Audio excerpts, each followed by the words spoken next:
All right, good morning, everybody, and happy Friday. Hope you're ready for a hopefully successful end to the trading week here. We can get a nice day of volatility and some good trending actions, or good trending price action, I should say, for us to take advantage of. It's been a little bit of a mixed bag week, right? We've had a little bit of moves in the like pre-market, right, or after hours, without really getting a ton of volatility intraday. And seems like markets have kind of caught their breath here a little bit as they've been essentially, we'll call it reclaiming, right? Some of the momentum that we saw established, right, off of those lows at the beginning of September. From my perspective, right, today is going to be all about making sure that I don't finish off the week in a way that would ruin my weekend, right? So talk about this a lot, but everything is going to be built out from a risk management perspective first. Am I happy with my amount of risk? Am I happy with how much size I'm taking on in this position? Am I happy with what my stop loss is? And if I can say yes to all of those things, then generally, right, I'm going to put myself in situations where it's easier to be successful. My job as a trader isn't to control the size of my next win. It's to control the size of my next loss. And no matter how hard I try, I'm not going to be green every single day. I'm going to have periods where I'm up, right, flying high. I'm going to have periods where, okay, market's kicking my ass a little bit. And there's going to be times where you're sort of like in the middle, right? Right now, probably more of an in the middle type period. You know, it's like one green day, one small red day, one small green day, one small red day. And so market's not giving me much of a chance here, right, to force anything. But what I don't want to do is make that feel personal. So losing is never personal. Losing is, there's no one on the other side of the screen saying, oh my gosh, Michael, screw you, your trades. Oh my gosh, we don't want you to make any money. It's not the reality, right? Everyone has periods where they can make money. Everyone has periods where they lose money. And when you have those periods of losses, it's really all about controlling the size of them so that when you do get your win, you're within one or two trades of all-time highs in your portfolio again. And that's exactly what we're setting up here right now, right? Although this hasn't been my biggest week of the year by any means, the one 2 weeks ago definitely set that standard. This has been a fine trading week, right? There's been some opportunities, there's been some wins, there's been some losses. And that's all part of the game, right? It's all natural. It's all how it goes. And so what we can't do is put an emotional attachment to our outcomes. And we need to really focus on controlling the variables we can't control. And the less personal we make losing feel, easier it is for us to replicate our system and be the basically superstars that we want to be on a day-to-day basis. I promise you, right, that by focusing on a risk management perspective first, being that, you know, ultimate loser, which is like a little bit of an oxymoron, but by being that ultimate loser, you actually set yourself up to make more money long term. So trying to turn a small loss or a big loss into a big win is a surefire way to turn yourself into an even bigger red day. To try to turn a really green day, right, into a really green day is a surefire way to give away your P&L and feel like an idiot, right, when you do so. So we talk about all the time, control the variables you can't control. Put yourself in situations where it's easy to be successful. Focus on the variables that you are always responsible for. So that's your position sizing, right? That's following your rules. That's trusting your system. That's not allowing any of those outside variables to cloud your judgment. We talked about this a little bit here this week, but there's always a reason that you can find to talk yourself into winning trades, right? Or to talk yourself out of winning trades. And there's always a reason to find to talk yourself into losing trades, right? Or out of losing trades. And what we don't want to do, right, is start to look for that confirmation bias once we're in our positions. If we're happy with our risk, if we're happy with the plan that we've made, or if we're happy with the information that we've updated, right, intra-plan, as in we need to hold the level of support or something along those lines, then we should be happy to see that trade play out, win, lose, or draw. What we can't do is we can't try to then look for some sort of confirmation bias that's really just going to accentuate our fears, right? So if you're worried about a trade turning into a loser, when you switch to different time frames, or you switch to I don't know, some different setup trigger, or you look for some sort of indicator to suggest otherwise, all you do is you get confirmation bias of your fear, right? You don't get actually confirmation bias of what you're looking for. So what I want everyone to stress, right, and focus on and practice on is trusting their technique, right? Trusting their setup, trusting their thesis. Because as you do and as you build up that confidence, that's when you're actually going to see that consistent return in your P&L. If you're getting nervous and you're closing your small wins, right, before they can turn into good-sized wins, then you don't really stand a chance to, claw your way out of drawdown. You don't stand your way. You don't stand a chance to outperform the market. You don't put yourself in situations where it's easy to be green. The point of this whole pyramiding technique, right, is that it forces us to lose small, right? We're gonna lose $500 if we're wrong. So, can I make that back in one trade? Absolutely. Can I make back 3 consecutive losses in a row with one trade? Absolutely. And so it's understanding that I'm sizing my positions this way. I'm managing my risk this way so that I can execute my strategy in the most binary way I possibly can. And the more and more I obsess over doing that, easier it is for me to finish green on the day, on the week, on the month, on the year. And that ultimately is how you end up being successful as a trader. So the challenge I have to everyone here today, and this is a general open casting call, if you want to call it that, right? But it's obsess over controlling the variables you can't control. Obsess over following your plan. Obsess over trusting yourself. And obsess over being consistent with your actions. Because the more consistent you are, the more obvious it will be if you're doing something wrong and what you need to fix. And if you're consistent, then you're replicating your back test, right? You're replicating your strategy's rules. And there you have evidence of that being a successfully profitable technique. So if we venture away from that consistency, we're actually kind of gambling to a certain extent, right? Even if you think you have the best intentions. And so I would push you all to get over that anxiety, to get over that fear, to climb that mountain, and to build confidence in trusting your system, not trusting your P&L. So with that being said, let's start mapping things out here, figure out what we want to do this morning, put ourselves in a situation to finish the day off nicely green, and let's get this weekend started with a bang. So good morning, Suresh, Emmanuel, David, Tanja, Steven, Ben, Ruben, Brian, Rod, Sarah, Emil, Salstein, Jeremy, Jen, Jeff, Michelle, John, Adnan, Dwayne, Sammy, Constantine, Igor, Brian, Topher, Daniel, Bergs, Derek, and Michael. Hope you guys are all having yourselves a fantastic start to the AM here, and let's get after it. So first things first, what's the count here on ES? Let's figure that out first.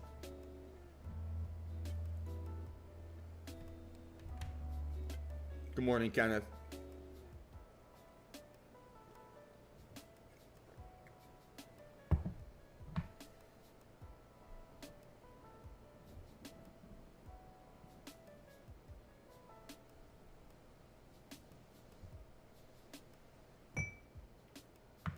No, it's a green candle, decreasing volume, gap down, right? So it's a 1 out of 3 here to the upside, not a 2 out of 3.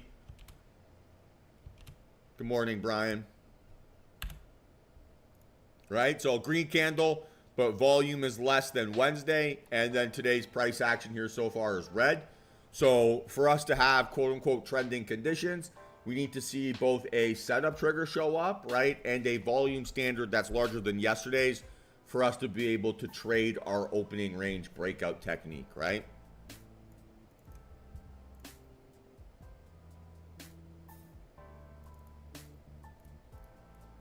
So the reason, right, why we do these counts every single day and we map out our trades here pre-market is we want to identify the criteria that we're missing to call this a trend day. And so today we're missing both volume and price action. So we need to see volume and price action return before we can essentially have conviction, right, that we do have trending markets. And then to the downside here, right, because we have non-trending PA or weak trending price action, it would be reasonable to suggest that bears can step back in and reclaim control. So we're looking, right, for a downside narrative towards like that 5,700 and beyond. Not too much is going to be changing there. And on both scenarios, right, we want it on bigger volume than yesterday. Good morning, Chad. All right, NQ. What's the count here?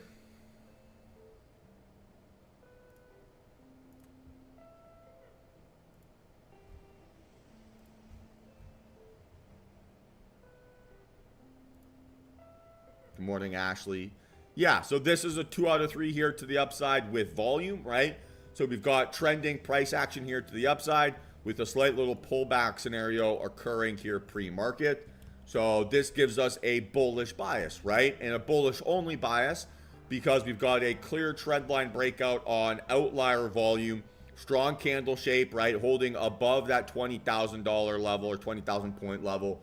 So every bit of information we have here, besides this morning's setup trigger, is telling us that bulls are in control. So what we're waiting for here now is going to be looking for a bullish setup trigger. And then we want to see our confirmation, obviously, you know, go increasing outlier volume relative to the previous candle. And then we're going to be targeting a move towards 22.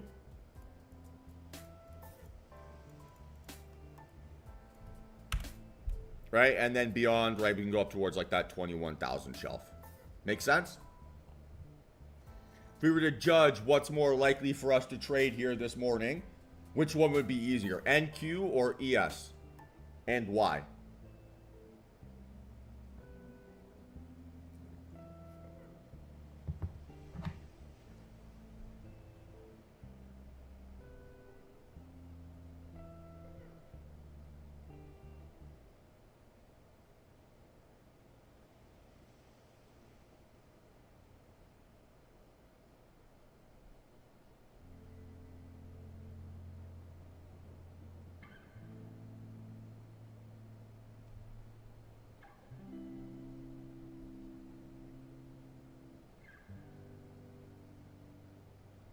Yeah, NQ is the easier scenario, right? Because it already has, quote unquote, that trending price action in place. So we don't need to establish as much oomph, right, as we do on ES. All right, CL, what's the count?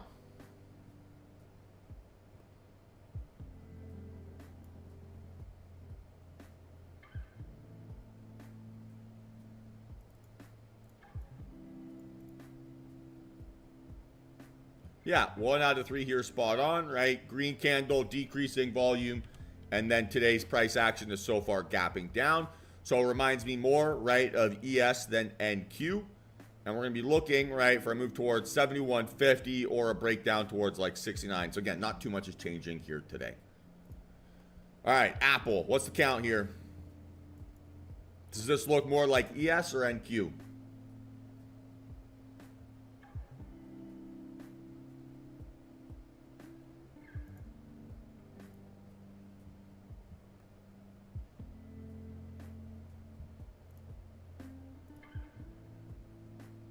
Yeah, looks more like NQ, right? Trend line breakout, increasing outlier volume. Today, iPhone release date. So we've got good trending price action, looking for a breakout above 230 or a dip buy inside yesterday's range.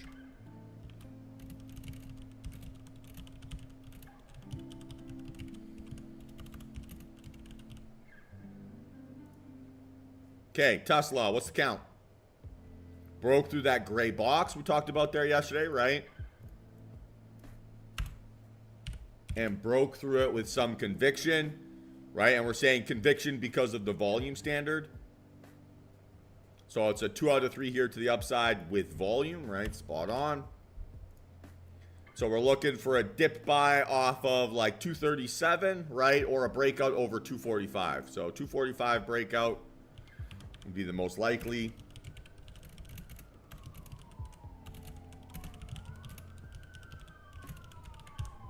Cool. Microsoft. Red candle, increasing outlier volume, gap down, right? So that makes it a 3 out of 3 here to the downside. And this is the first ticker that we've seen here, right? With a slightly counter narrative to what we saw get established pretty much on all of our other names here so far, right? So in this case, we're looking for a 436 breakdown here. And so we want to make sure, right, that if we are seeing bullish momentum, that Microsoft is generally cooperating with our story here this morning. All right, Amazon. Doji week continues here, right? Every last 5 days have looked like an absolute disaster. I can't tell if that's the Big Dipper or if that's the Amazon chart. But what that is, right, is it's a weak red candle, increasing outlier volume, right, and a gap up. So very much a similar story to what we saw there yesterday. We're going to look at this as a 191 breakout here, or, right, alternatively, a breakdown under 188.50. And we're willing to have a bullish scenario because if we're visualizing the shape of yesterday's candle, right, and assuming that the body of the candle is an arrow, well, we know that that arrow is pointing up, right? There's a bigger bottom wick than there is top wick. So we know that a lot of that volume there yesterday was dip buyers basically protecting that breakdown. So we'll see if they can step back in and officially reclaim control here today. Okay, AMD. Green candle, increasing outlier volume, gap down. Body of the candle's about the same size of the wick, maybe just a little bit better, so I won't call it a weak 2 out of 3. So 2 out of 3 to the upside with volume. And with that 2 out of 3, right, that means that probably the most likely scenario here is twofold. Either we find support inside yesterday's range, so off of that like 155 area, right? Or because we're opening up in the about implied middle of yesterday's candle, this could be setting up as a day of consolidation with a pretty typical inside bar type setup. So let's see, right? So dip buy off of 155, we'll call it, right? Or a breakout over 160, possibly setting up as an inside bar. So 155 dip buy.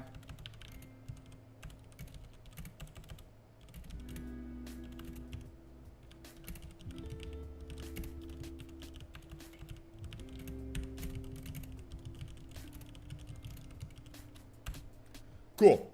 And then bear case, right, because it's a 2 out of 3 with volume, right? I'm going to say NA here to the downside. Okay, NVIDIA.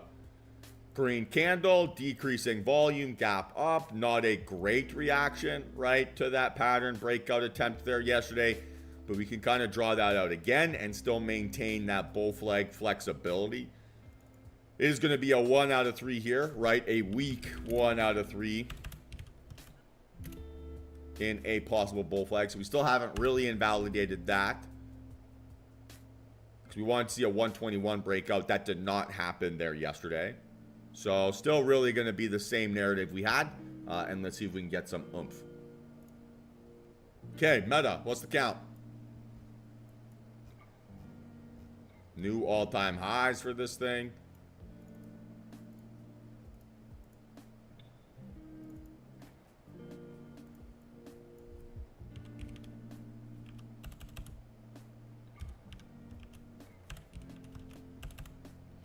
So I'm going to call this a 2.5 out of 3, right? Because today's morning price action is exactly at yesterday's close. So we could see this gap up a little bit, right? We could see this gap down a little bit. Hey, good morning, Mike. And it wouldn't be too unsurprising, right, for either scenario. So now it's gapping up 50 cents. Regardless, that means that I have bullish control here, though, right? High volume breakout here at all-time highs. Kind of rhyming a little bit, right, with what we're seeing on ES. ES, right, broke out above all-time highs yesterday. Maybe Meta is following suit a little bit here today. And when you're at all-time highs, right, who has reason to sell here, right? Everyone's profitable who was long. So we're going to be looking for that 562 breakout, right, or a retest off of like 550. But it's a bullish bias here this morning.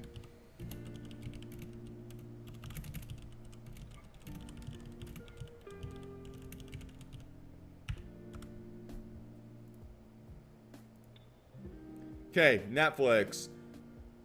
Least favorite looking chart I've seen here today, right? High volume indecision for me is the worst decision. I have pretty much zero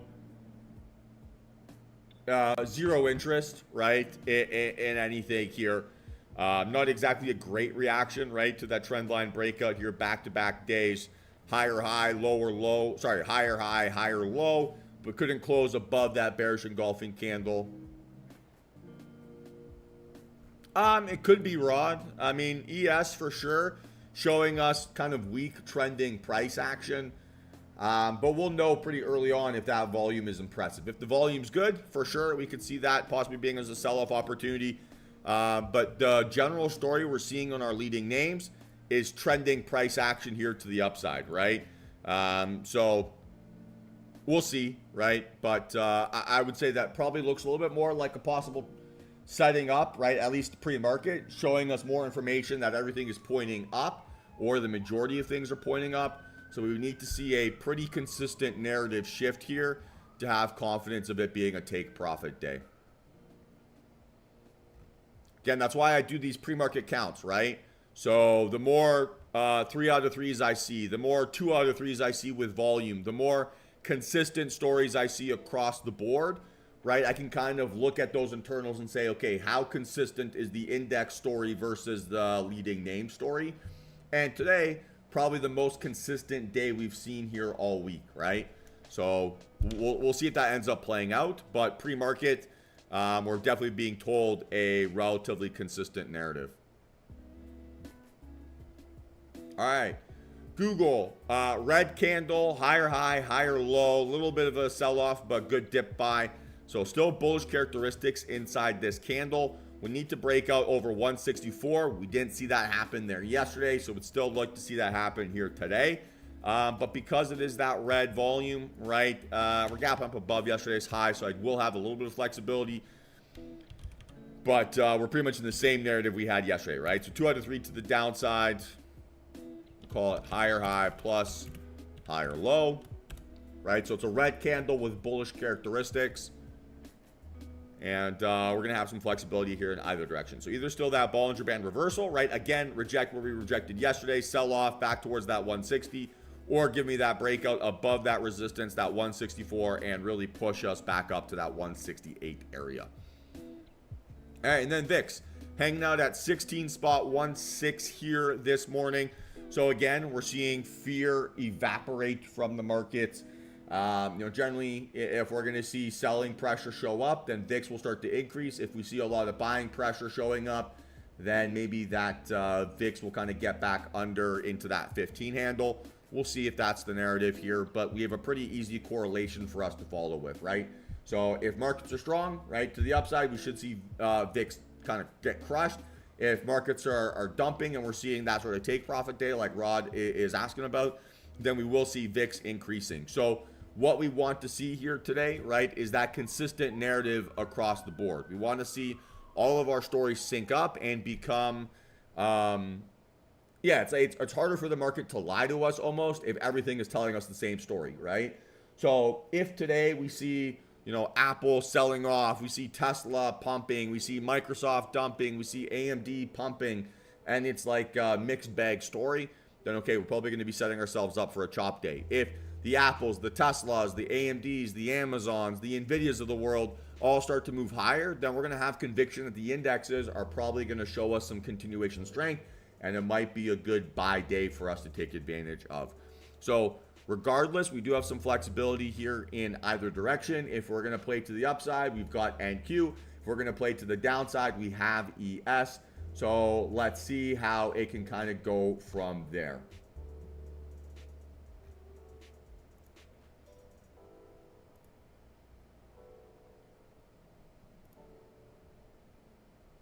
Any questions here, team?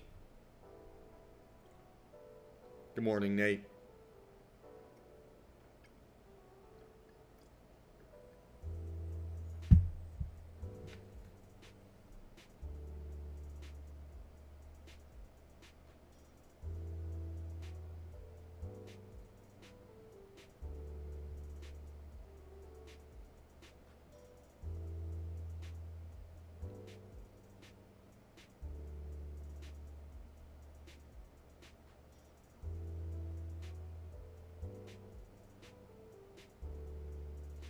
All right, so if no questions, I'm gonna go make myself a cup of coffee, spend a few minutes here visualizing a successful trading day, and then yeah, hopefully we can take advantage of whatever markets give us here this morning. So be back in a few minutes, team, and let's get after it then.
All right, everybody. So let's have ourselves a fantastic session here today, right? We've got more flexibility on ES than NQ.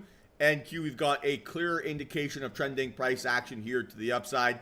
In ES, it's a little bit more of a flexible tape, right? So it could go in either direction. Let's essentially see, right, which way price action wants to behave for us here today, and then look to take advantage of that price action and finish off the week with a bang. Let's double check the market calendar here today. I didn't see anything at 10. So he's got some Fed speak in the afternoon. So let's see how the day goes, guys. Looking forward to today's trading session, and let's have ourselves some fun.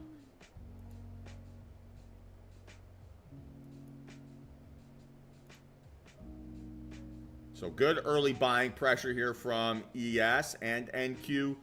Ideally, I'd love to see a bigger range than what we saw yesterday, right? Yesterday's range was pathetic, right, on NQ. So I'd like to see just a little bit more oomph, right, if I'm going to trust that I have a nice amount of follow-through in play. Especially on NQ. A 30-point opening range makes it really hard for us to get the risk-reward, right, towards those upper shelves. So let's see how it comes together here.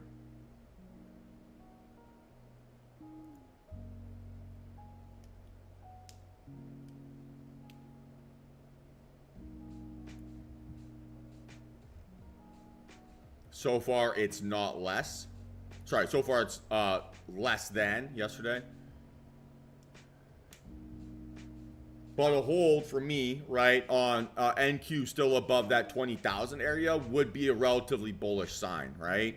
So we don't want to see it lose that psych level. If it doesn't, then we're in good shape. If it does,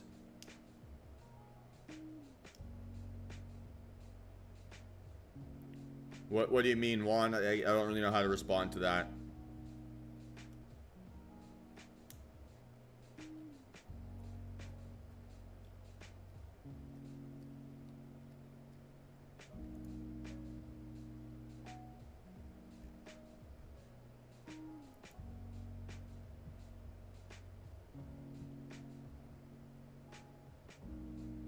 Okay, so there we go. Bigger than yesterday now.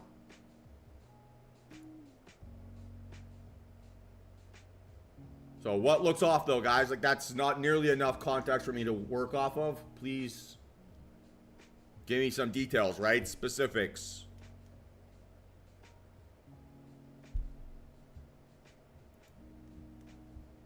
Compared to what?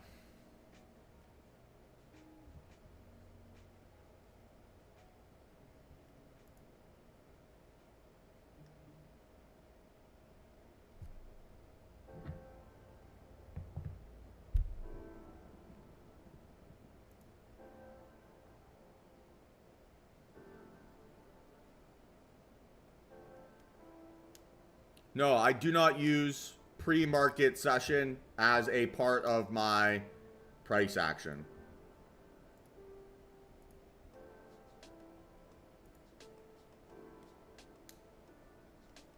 So yeah, Juan, you have pre-market, you have the, if you go to session, you have electronic trading hours set as your session, not regular trading hours.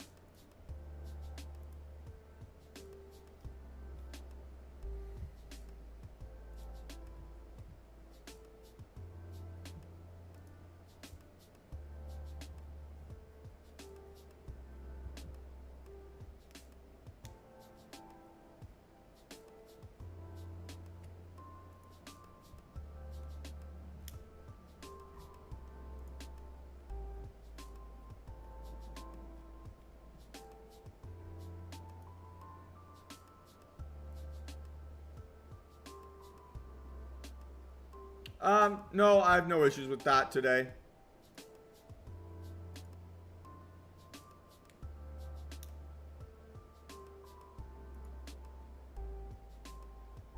I only have it set here on my trading view, right?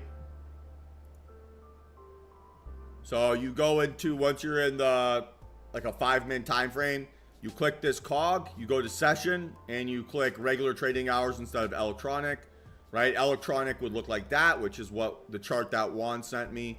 Regular looks like this, right? And it only looks at price action from 9:30 to whatever.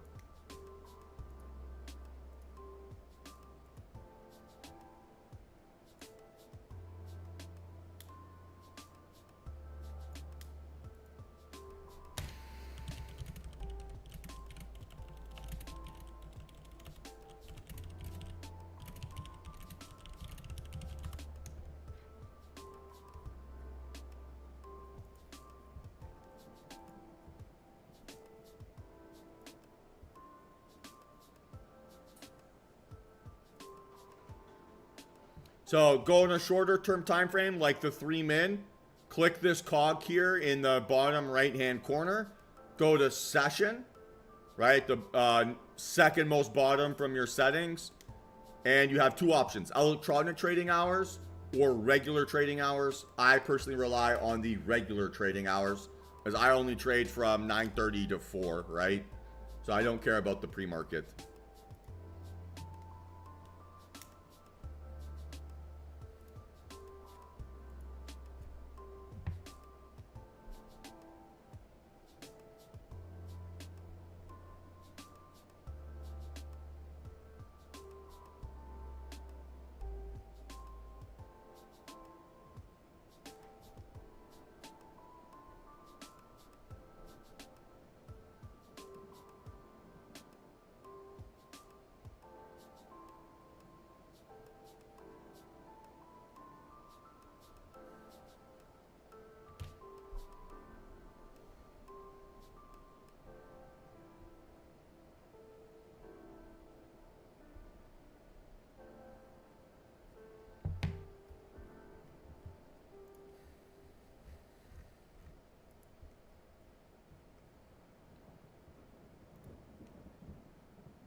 So far, a relatively choppy start to the session, right? Not a ton of moves in either direction. We've had to move up, move lower.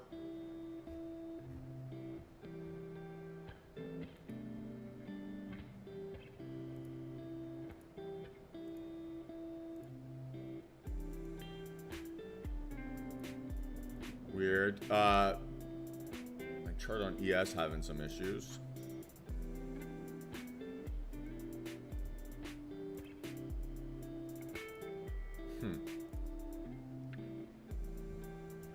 Something to be aware of.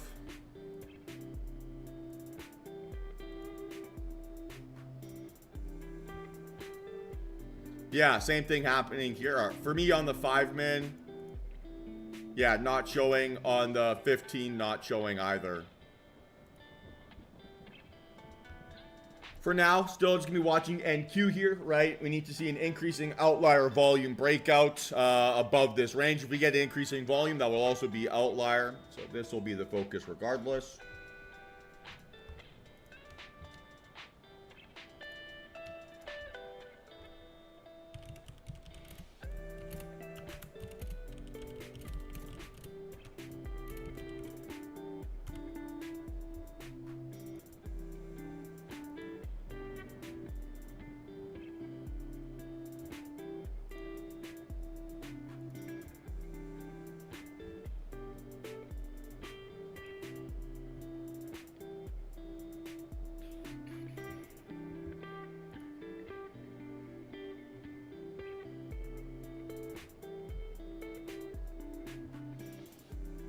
So about 30 seconds to go, right? If this does give me that increasing volume standard, right, then this would be how we map out this trade. And it obviously needs to break out above this opening range high. Has not done so yet.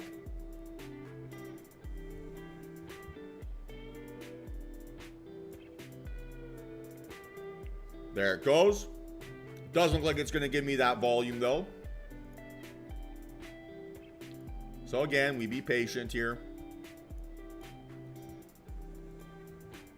Yeah, still having some issues with trading view on ES, which is interesting.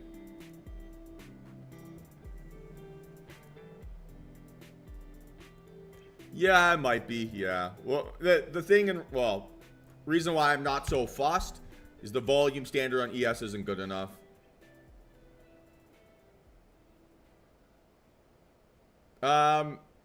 Not really, Nicholas. What I'm looking for here is a variation of either the high vol breakout, the low vol fake out, or the pullback after breakout away from my range. I'm using candlesticks and volume, right, to help me quantify how strong that setup is. If it's not a good enough volume profile or a good enough candle shape, then I'm pretty much not interested.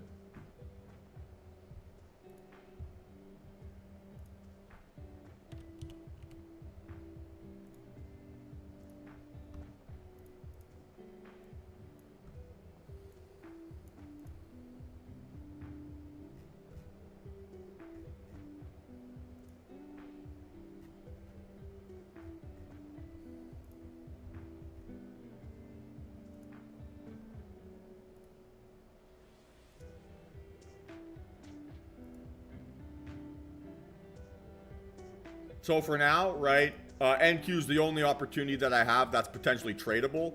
ES, right, not giving me enough volume to create that trending price action, right? So if we have 1 out of 3 conditions here to the upside, that means I needed to have seen bigger volume at today's open to say that I have increasing momentum. Without that extra increasing momentum standard, I'm essentially being told that it's a day of consolidation or a day of chop or kind of nothing price action. So I don't have that volume, right? We got 27.6 versus yesterday's 30.3 right at open. So for me, I'm looking at NQ really as the primary trading objective here.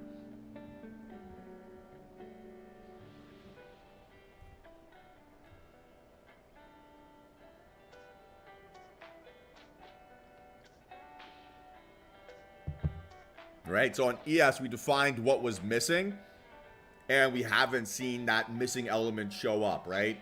You know, we could have like a milk carton here that says missing volume, and it would sell millions. So we're waiting, right, for that volume to be found before we can be aggressive with our technique trading there, right? What we're being told essentially is it's a non-trend day or non-trending conditions, right? No momentum. So price action is not going to move very smoothly, right, relative to that story.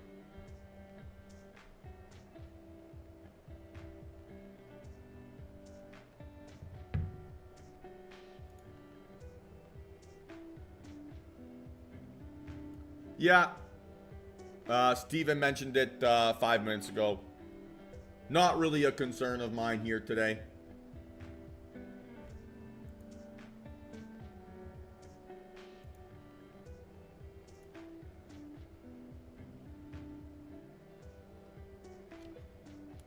Right, all it'll do is it should show us potentially more volume, right? And historically, quad witching can be a little bit of a sell-off day on ES, but we're not seeing that volume show up here as of yet. So, kind of a non-event for now.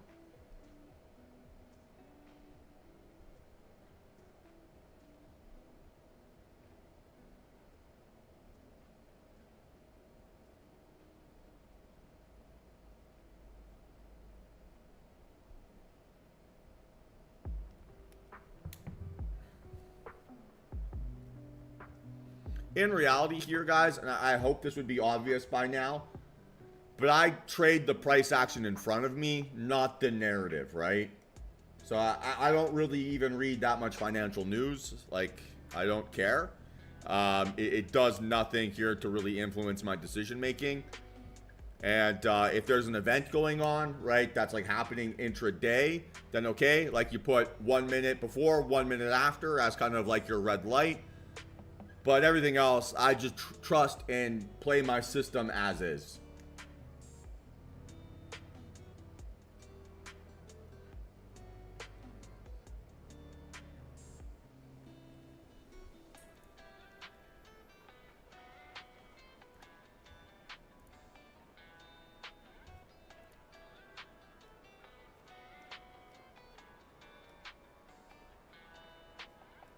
So it's not that I don't care. Sure, quad witching can be important, but it's not a material change in how I'm going to trade my technique, right? If something like that as an all-day event was material, I would just take the day off, right? Because if it's going to impact my desire to trade, then why torture yourself and watch the markets?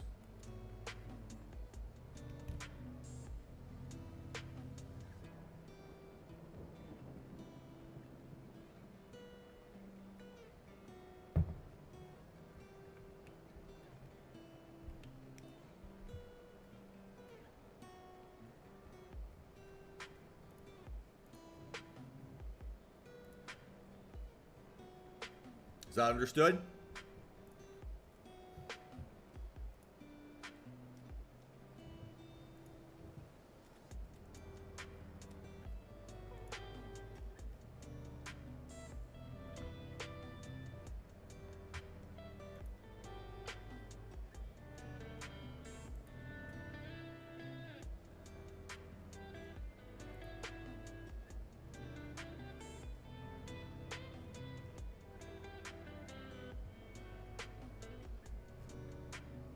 So VIX hasn't really moved here, right? We were at 16.16 at open.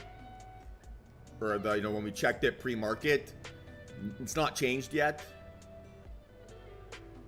So hard to be assuming that we're having a material change here in markets so far. It's relatively choppy start to the day.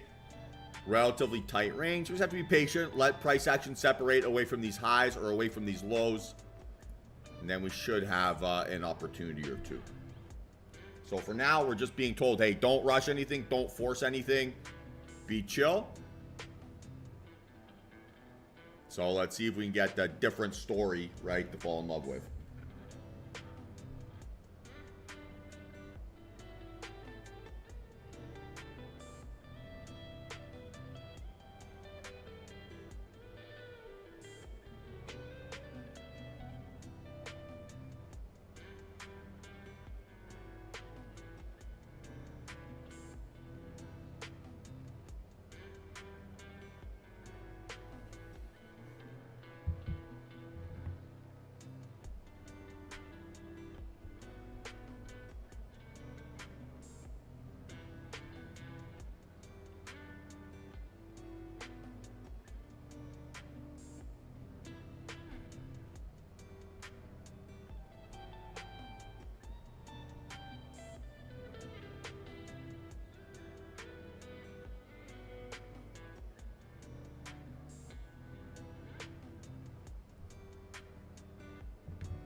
So again, right, on this 5-min here, maybe we've got to set up to the upside. Same thing on this 3-min. We need to get up and over, probably above this previous resistance, right, 2083.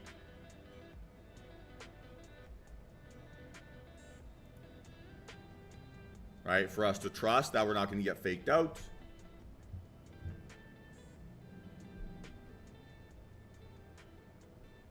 So we'll see.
So, still watching here.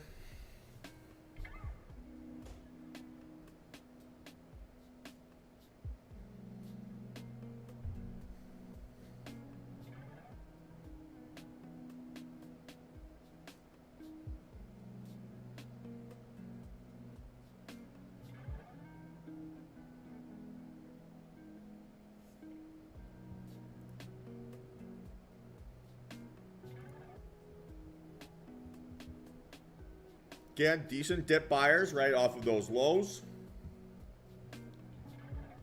But this range is not giving us any expansion yet, right? So we need to see that expansion event or a high volume, basically defense to trust. don't have either one of those scenarios in play here yet.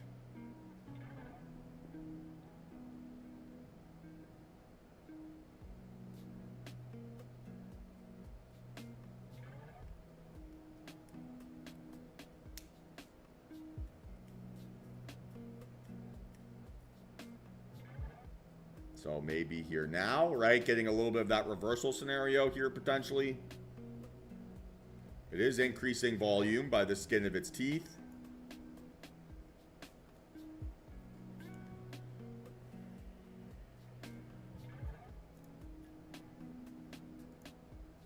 So it'd have to now be the aggressive entry technique, right? Let's see if it can pull back a little bit, find some support, and then break out again.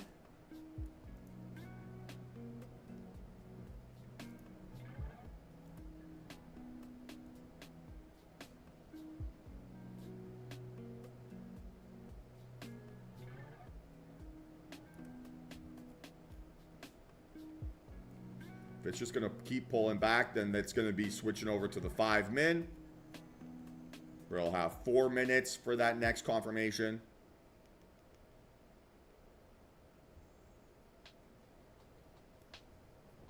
And as is, right, it'd be about a 20-point stop loss, so it'd be a 1 contract play. Okay, we're going to switch this to the 5.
Do feel like these lows are going to crack here in a second.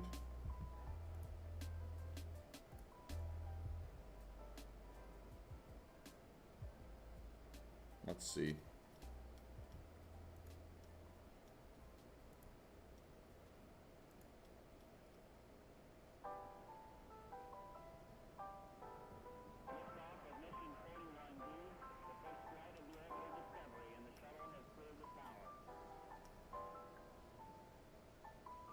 I mean, that's technically a bullish candle.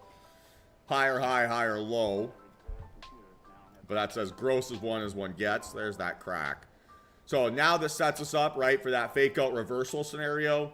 Low vol pullback into those lows. Now we want to see a bullish engulfing candle, right, volume-wise, to put us in play.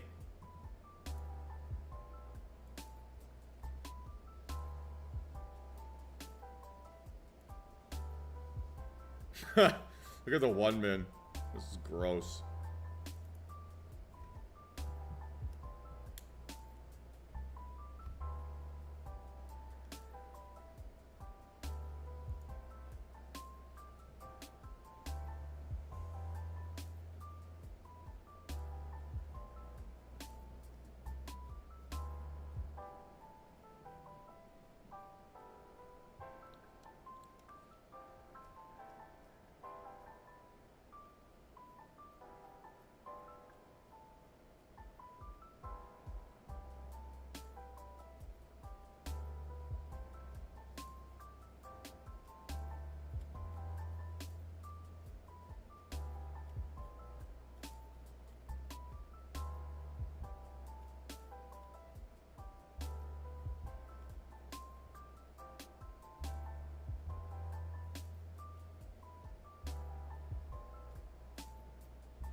So again, those lows are getting defended, but maybe not with enough enthusiasm here yet.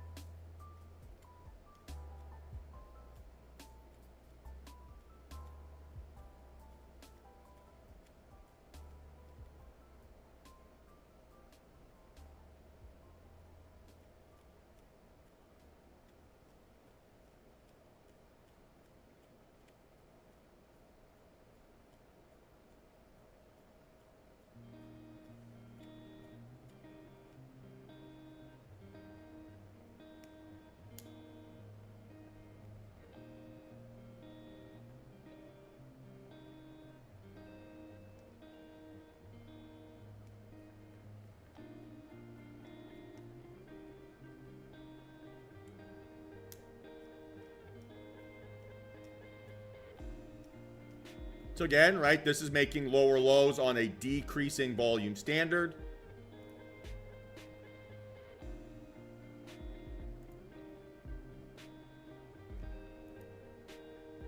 Right, so that reversal scenario still very much in play here.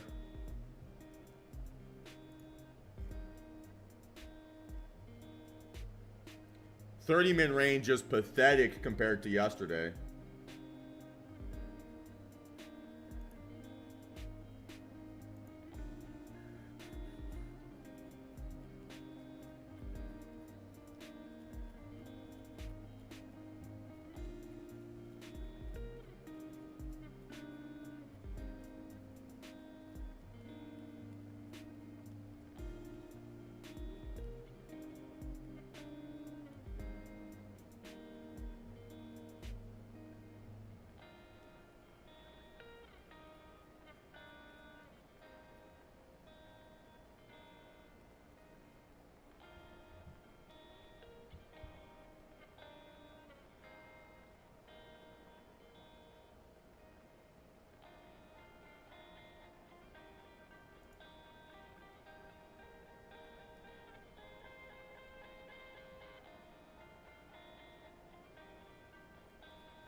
So if this could bounce off of that 20,000 shelf, right, that would be fantastic if you're a bull. Needs to do so on volume. Not doing that yet.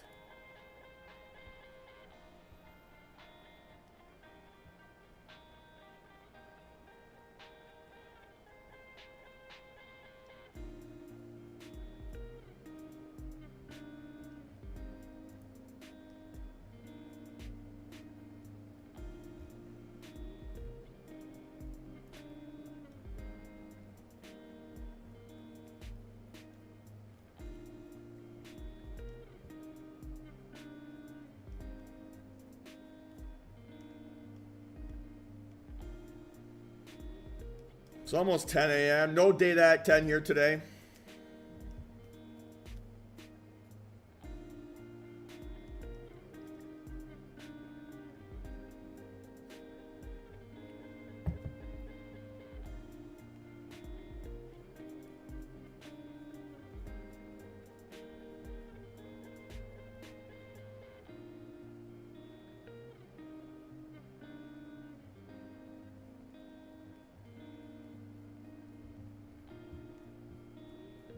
Okay, so there's your increasing volume to the downside. Not bigger than what we saw yesterday, so cannot play this short.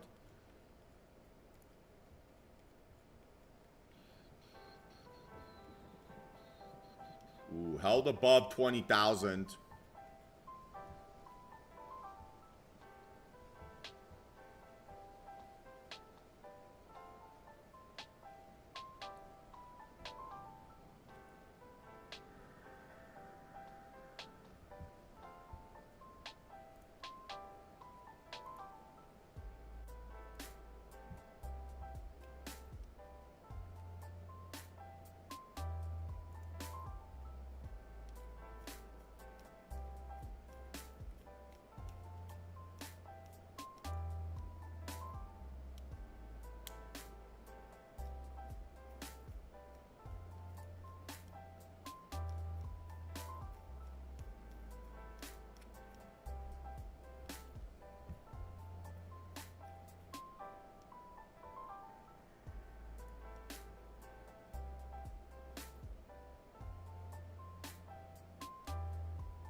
So again, we're still looking for that reversal scenario here. We need to get back up above 20K to be tradable. On ES, right, we have a better downside scenario, but we don't have the volume shelf to like established to suggest that I can trade bearish, unfortunately.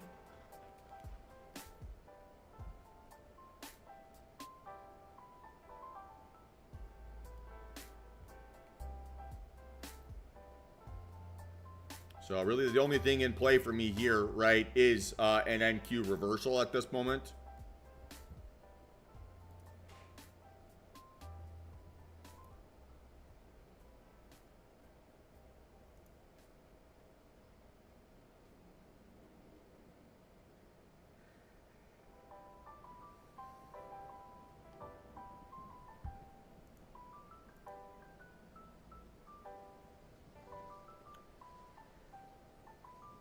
No, Juan.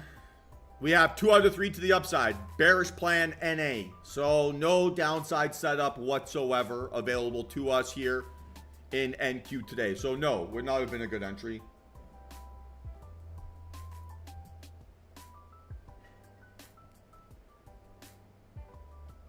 Right, the plan is right here. So if you're looking for a bear case and it says NA, you've got trending conditions here to the upside. Has this price action here so far today invalidated yesterday's buying pressure? No. So I don't understand why you'd want to go short. Right? We spend all that time in the morning planning things out. You can't just start to ignore that first chance you get because you're craving action. It's a very expensive way to trade.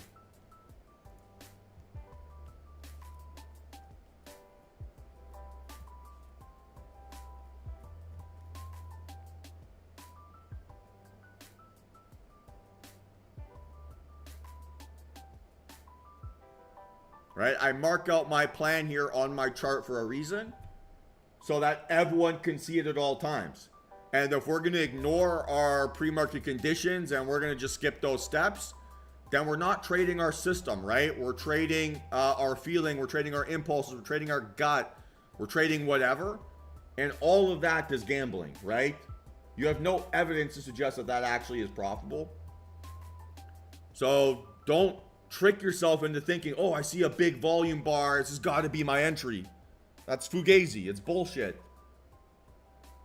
We trade our system, even if it means we skip trades. We avoid price action that might look perfect in other conditions.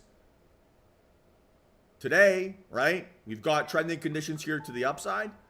So unless we see like the world's biggest bearish volume, right, it's some sort of catastrophic event, whatever it might be, right, to invalidate yesterday's conditions, we have no interest in the downside. And that's exactly what this says, right? That's what that NA means.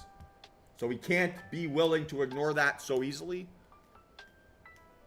because it gets really expensive really fast.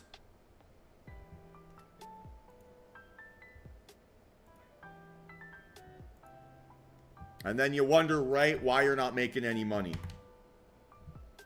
So can't do that to yourself, right?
So what's missing with this candle here at 10 a.m. for us to play a reversal? What's missing?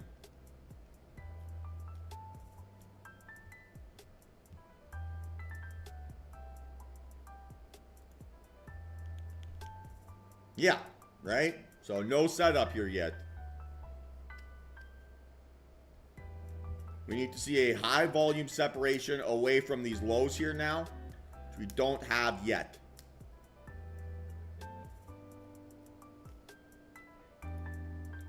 And if you played this short, right, at that 2011 entry or whatever, you're losing money. So we are rigid assholes with our process and our rules because that is what makes us profitable, right? Every time we compromise on that, chasing a cheap thrill or a cheap win, all we do is cheat ourselves of our future gains. So I don't know how much else or how much clearer I can be on what my plan is on a day-to-day basis.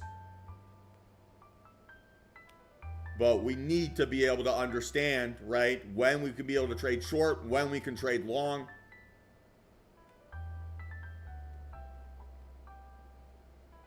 And not cheat ourselves, right, of that process.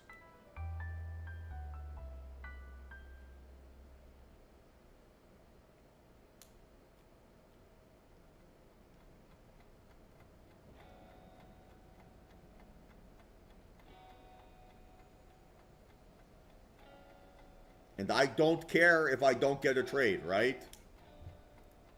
The market doesn't owe me the opportunity to trade. It owes me the opportunity to watch and follow my rules.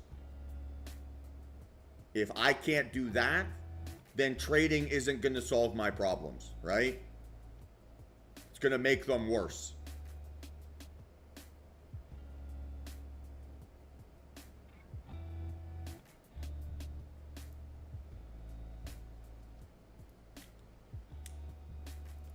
So if I have to fall for every thought I have, if I believe every thought that comes into my mind inside a trading day, if I can't ignore the processes that are outside of my structure of rules, then it is inevitable that I will blow up. Inevitable. Maybe it won't be on this trade. Maybe it won't be on the next one. But when you get addicted to that feeling of thinking every thought I have intraday is the right one, or a profitable one, you will lose money, and you will lose money in the most painful way possible.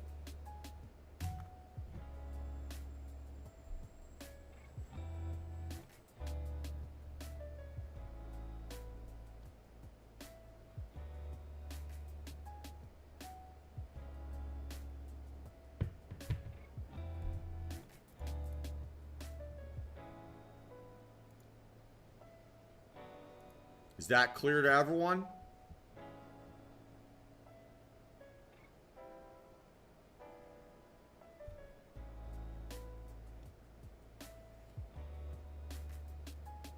We aren't trading for a dopamine hit here, guys, right? We're trading to make money. So if I abandon my rules in that pursuit of making money, all the evidence I have of doing that is me losing money. Right? So every time I break my rules, I lose money. Maybe not on that trade, but the next one or the one after that, I do. And because I'm addicted to already breaking my rules, I then break other ones, right? I ignore my stop loss. I average down. I do X, Y, Z.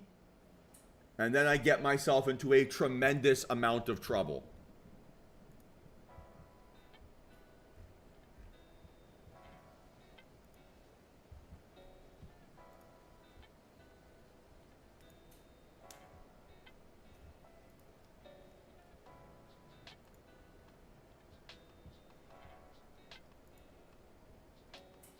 And like I said, if I don't get a trade here today, cool, no worries, right? I'm not owed that chance.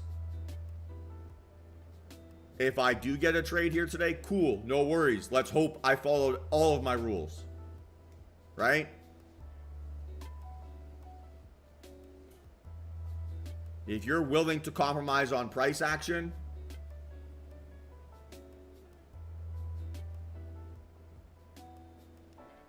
you mean this line, and this one at the bottom here at 19,940, Nicholas?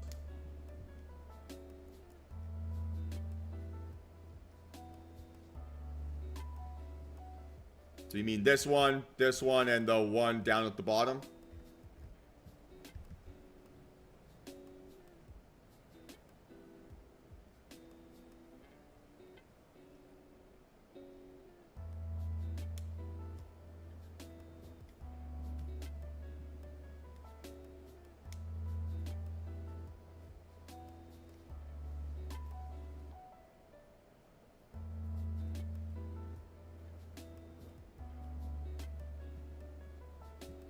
So this top red line, right, is my profit target on a breakout above this opening range. It's 2x whatever the size of this range is. So today, right, it's about 45 points. That means that this is 90 points away, right, from the high. And then to the downside, right, it's the same thing. It's the 2R range. And then this red line here in the middle is the midpoint of the opening range.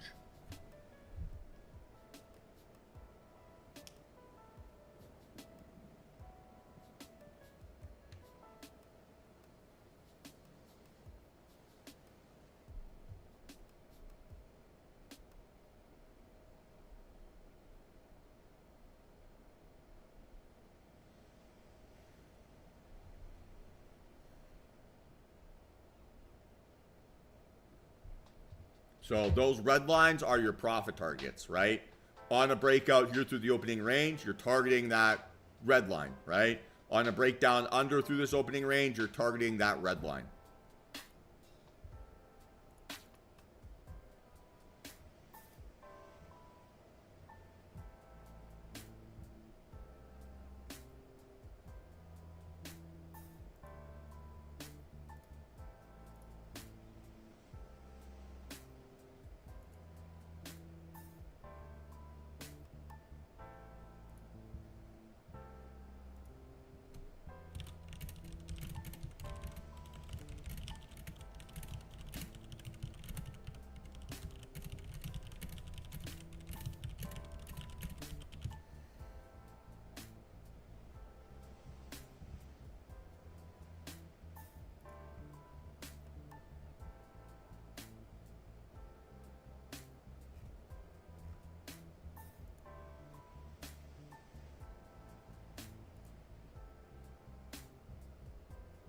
Okay, so again, possibly setting up here for reversal scenario on NQ.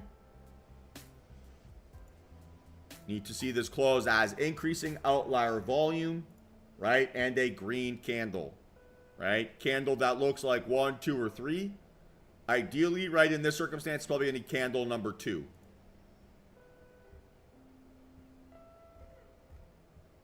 And then, right, we'd be targeting a move towards high of day in this context. So let's see if we can get there.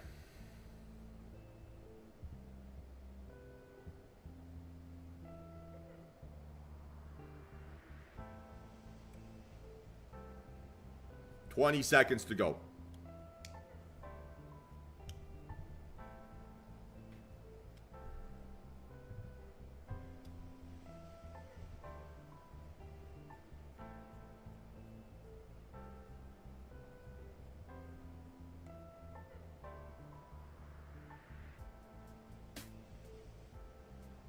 Ooh, by the skin of its teeth. So now it would have to be the aggressive entry technique. So let's see this thing find some support here and then break out elevator up right above that 20,000 area.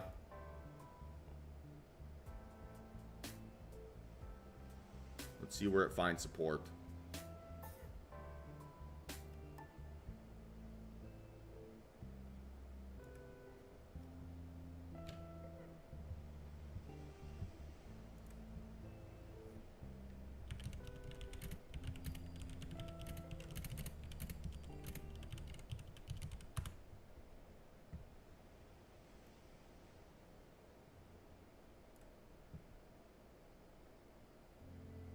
So that'd be a, well, now same thing that happened on this scenario here.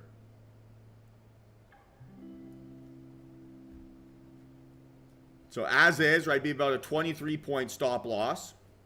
Better. Right, because we want to see a breakout above 20,000. Right, elevator up, stairs down. So 23 points would be one contract. It's getting close to being invalidated.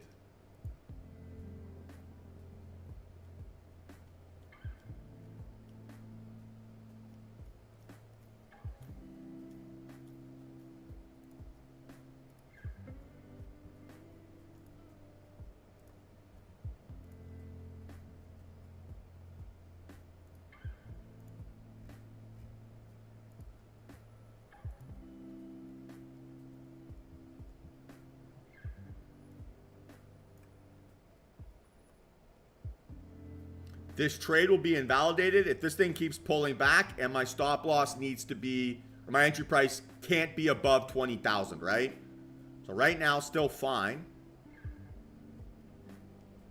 But I want my entry to be above 20K, right? That's been the psychological level that we keep getting stuck at. We'd like to see that act as support. If this thing flushes and pulls back really to low of day, then I can't do that anymore. So, okay, as is at that 76, I still can. But below that, not really. So now I can set this thing up, right? Start setting it up here. Stop loss 76. I know my entry price would be 20,000. So it'd be a one contract position, right? Be risking about 500 bucks. And that's a pretty low vol pullback here. So insignificant.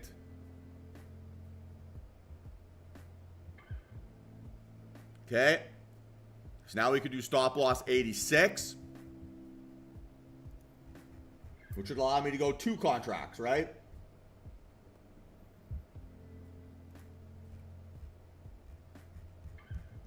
So now we want to see a tick by tick pullback lower. And then can look to jump on.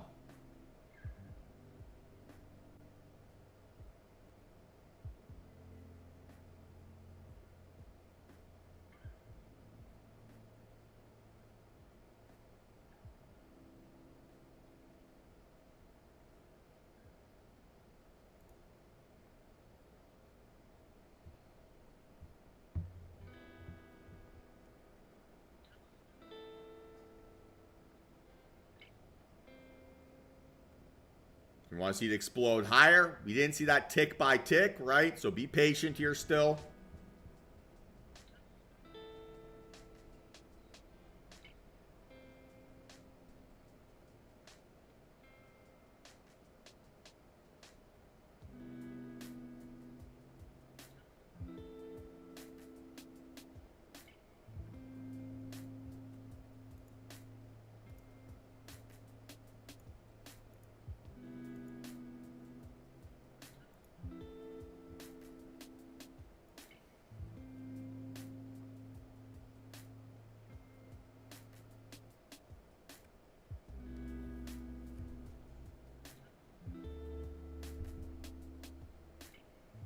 Okay, so watch for elevator up above 20,000, right? And then tick by tick pullback into that area. So far, not a reason to jump in. 17-point stop loss would be reasonable.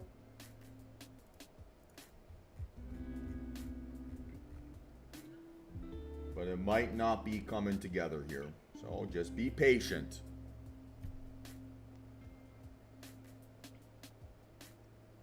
We want to see 20,000 act as support to the upside, right?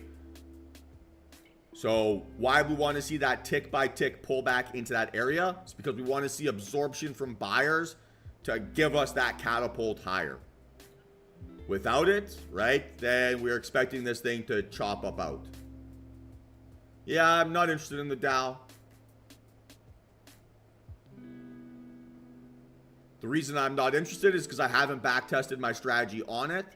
So I don't know, right, the variables that I need to be able to trade that successfully.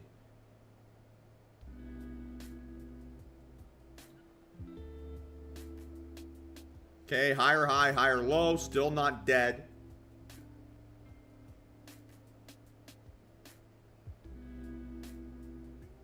So I don't doubt that it could work, Eric, but I just won't trade something that I don't have my data on.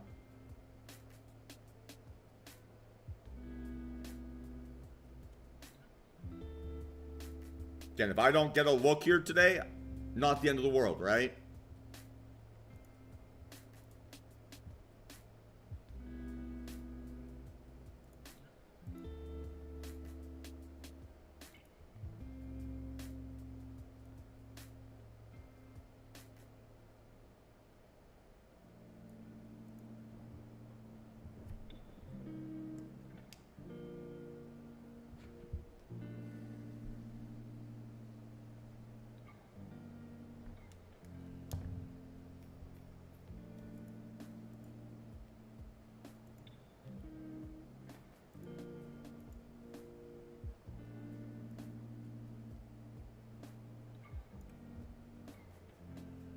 So I'm going to say no to this here.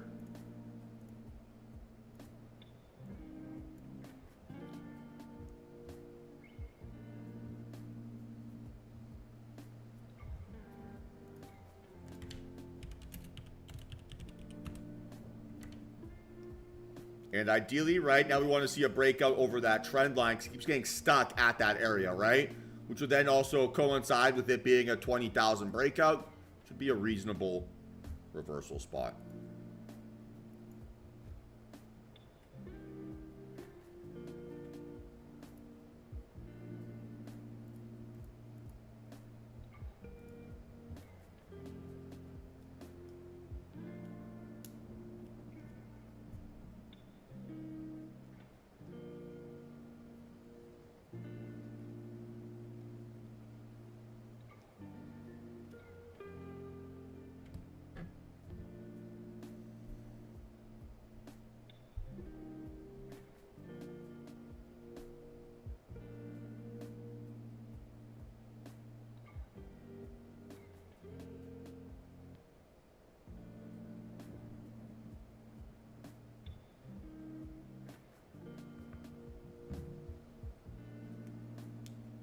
So everyone understand the plan here?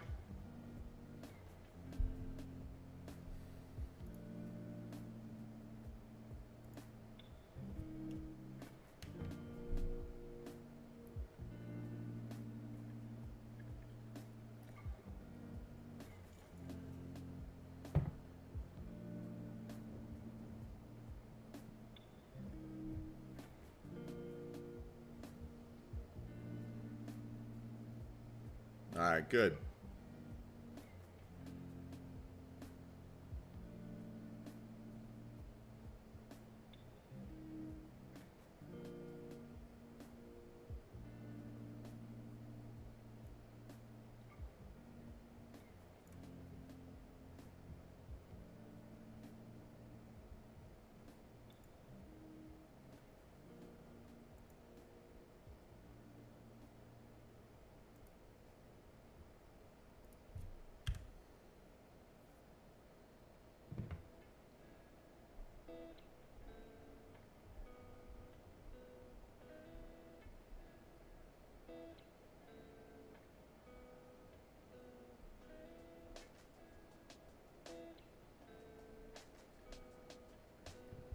We're getting close.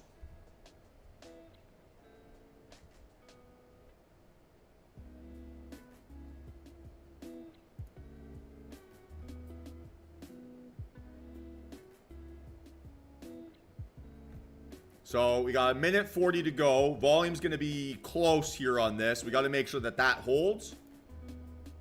And then this is our Alamo, right? So we're going to say that, hey, bulls are strong if we can get that trend line breakout. Here's that point of contact on that trend line we want to hold. Approximately 213. Sorry, 2013.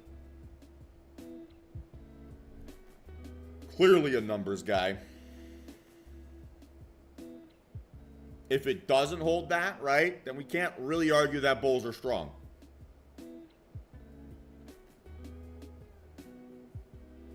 So again, wait it out, be patient, don't fall for the trap.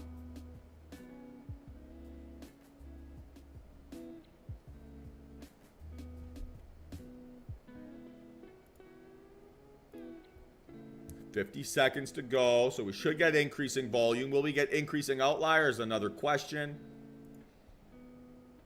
And will we get that to hold? Again, another question. If it doesn't happen on the 3-min, we have the same opportunity to appear on the 5. Right? So again, we could still very much be in play here, but would need to see outlier volume. So 25 seconds, we'll be close.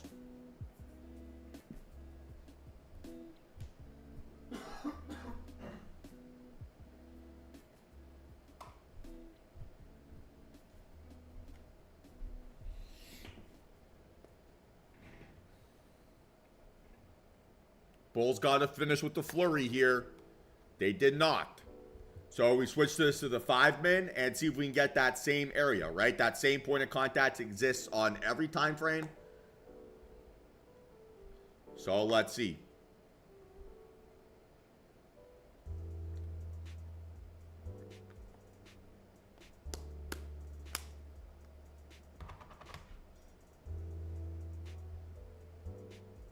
And right now here, team, right, I want to stress this. I'm in my second most profitable position, right, which is no trade. So if I don't take a trade here today, I can't lose money, right? And so far, all the setups we've had, right, or all the looks we've had would have either chopped us up from a mental capital perspective and spat us out, right, or stopped us out and then bounced back to entry price and just gone max annoying, right? So we focus on trading our system and our technique and following our rules because we can make things binary instead of making things emotional. When you're greedy and you're after money, everything is going to feel like the right entry. When you're nervous and you're fearful of price action, everything is going to feel like the wrong entry. So we combat that, right, by making things binary and sticking to our system and our process and not trusting our feelings. Our feelings are designed to trap us and to trick us, not to make us any money. Is that understood?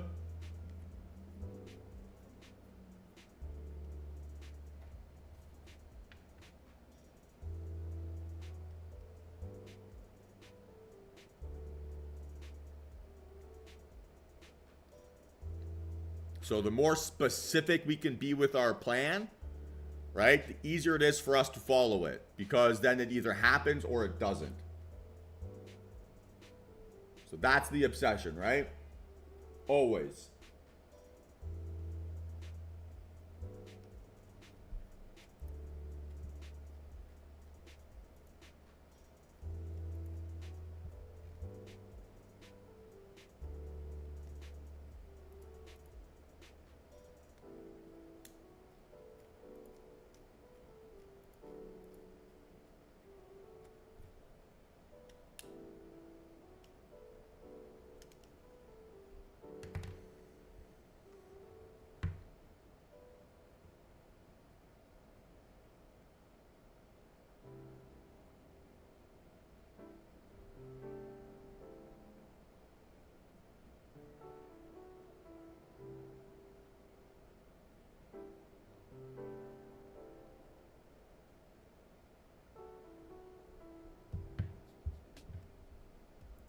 Okay, so not enough volume. On the 3-min, little inside bar, doesn't change anything. Still need to see a breakout above that 212.75. Right, or alternatively, another fake out lower than reversal standard. Right, like we had at that 1020.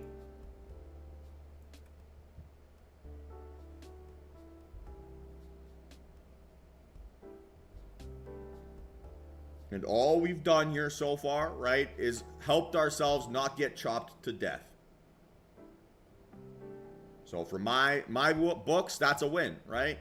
I can't ruin my weekend on a Friday if I don't lose any money. And I'm certain that was like one of the first couple things I said here this morning, right? Goal number 1, don't ruin your weekend on a Friday by doing something stupid. So far, I haven't done anything stupid. So, all right. Pat myself on the back. That's a rare change in my life.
So maybe crude here is starting to get interesting.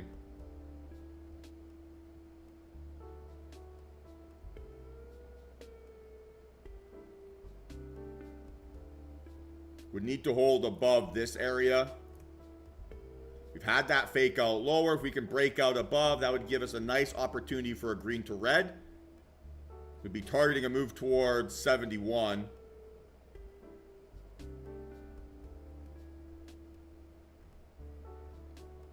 Again, needs to hold.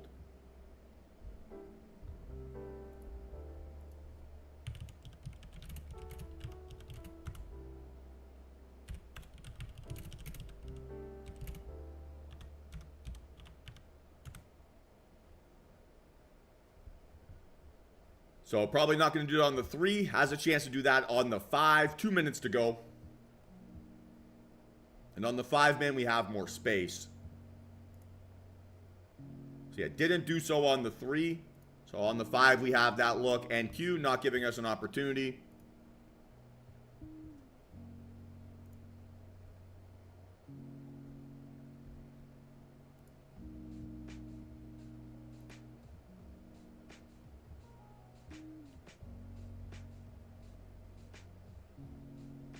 So let's see how it goes. Again, no rush to do anything stupid, right? If we get a reversal opportunity, those are new lows. Now we can potentially reset.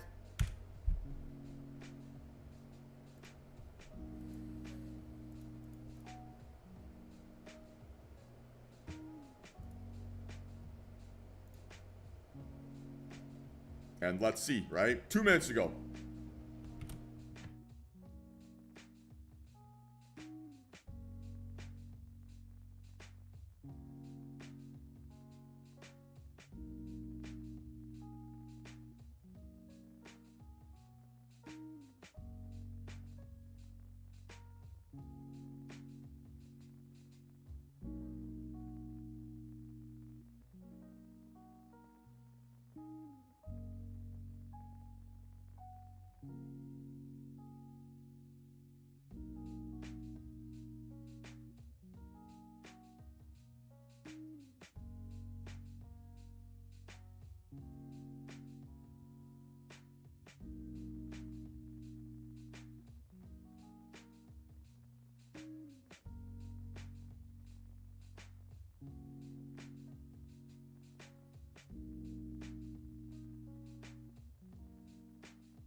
Sorry, need to see this go outlier here, right? And preferably a little bit of a stronger candle. Looks too much like a doji.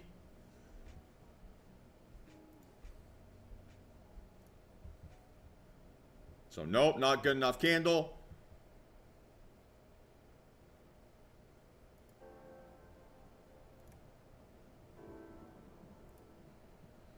So again, I'm being a stubborn trader here today, right? And I'm not being stubborn as if I'm following in or obsessing or getting stuck in price action.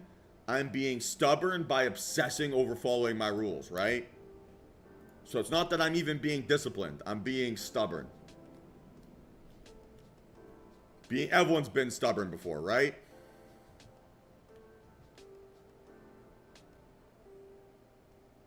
So yes, it sucks. It's frustrating. It's not nearly as much fun as having a position on. But I'll tell you what, it's better than losing money.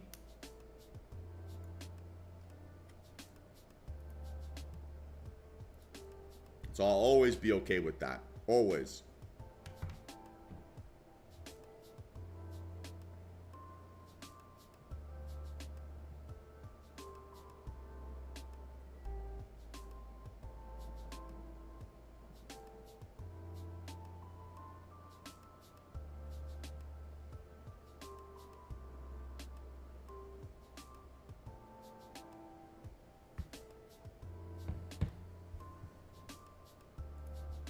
And remember, guys, I want to stress this as well.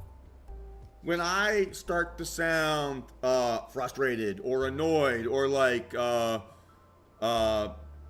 pissed off with price action, it's not a reflection on you. What I'm trying to share, right, with my transparency is that following your rules isn't easy, right? It's not fun. It's not a thrill. I'm not doing it for anyone's sake here but myself. So I'm saying these things out loud because I'm trying to also remind myself that, okay, I shouldn't be trading NQ here to the downside. I shouldn't be doing this. I shouldn't be doing that. I should be strict with myself, right? And holding myself to a standard. I say this all the time, but hold yourself to a standard that would make most people uncomfortable. And that doesn't always mean it's pretty, right? It's not always going to smell like roses and hibiscus. It's ugly sometimes, right? And I'm fine sharing that because I want you guys to know you're not alone in feeling that frustration. Right? We all experience these feelings. We all experience these anxieties. And I will not hide that from you all. I promise. So here, maybe we have a 10-minute reversal setting up. Minute to go, right? With that volume. You have a chance.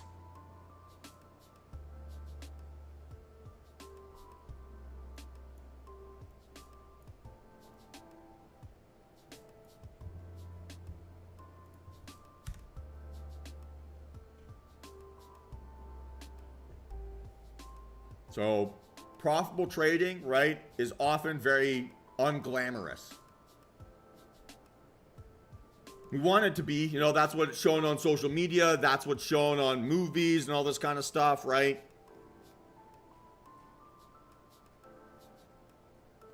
Yeah, I do all my charting on TradingView like this, right? Use Top Step X only for my executions one. So I don't care. It doesn't have the 10-min. Doesn't matter. It has buy and sell buttons. That's all I care about.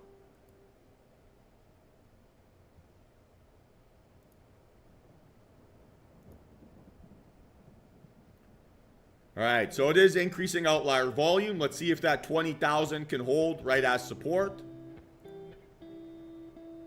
And then we're doing something like this.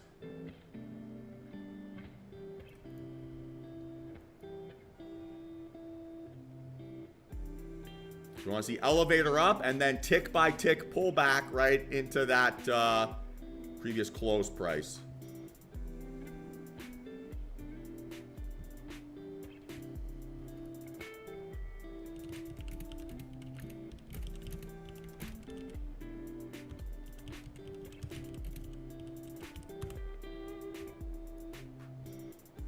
Oh, my pleasure.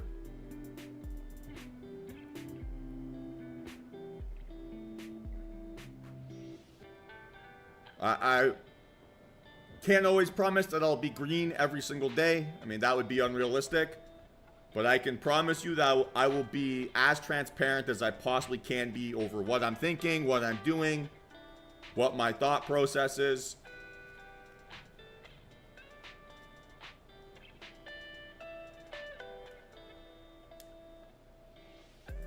And show you, right, what trading is like.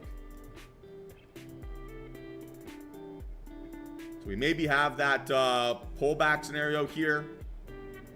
Be a one contract play. Stop loss have to be low of day though.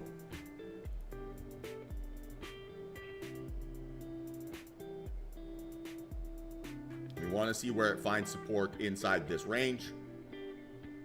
And then we're looking for basically point by point bounce higher and then tick to tick lower. Right now it's going point to point lower. So not the right timing here yet.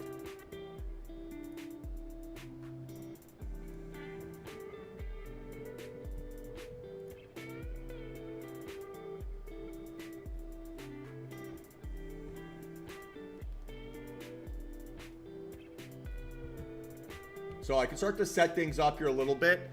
Stop loss 19,965.75.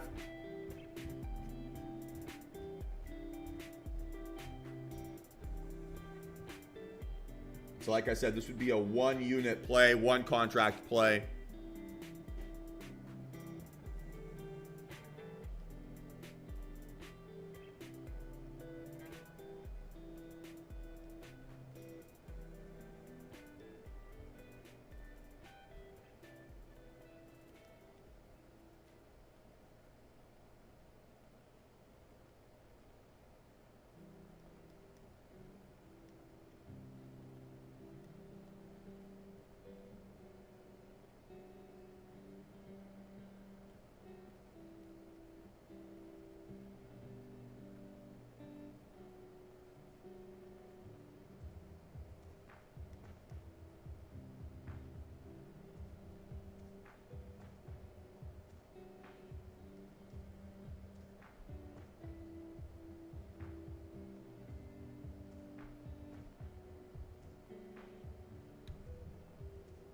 Crude is back over that point of resistance we talked about. So if it could hold on the 5 or the 3, did hold on the 3.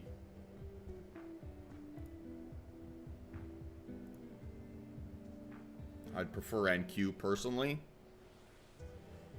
She's my baby.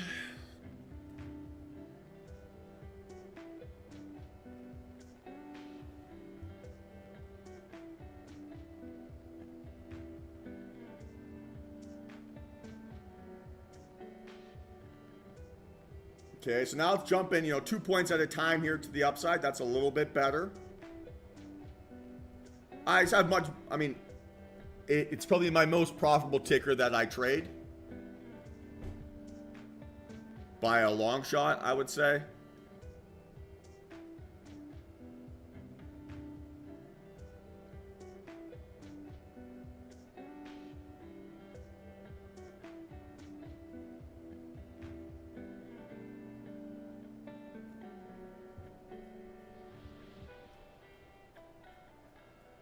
All right, so again, watching here closely. Right now, this is just absorption.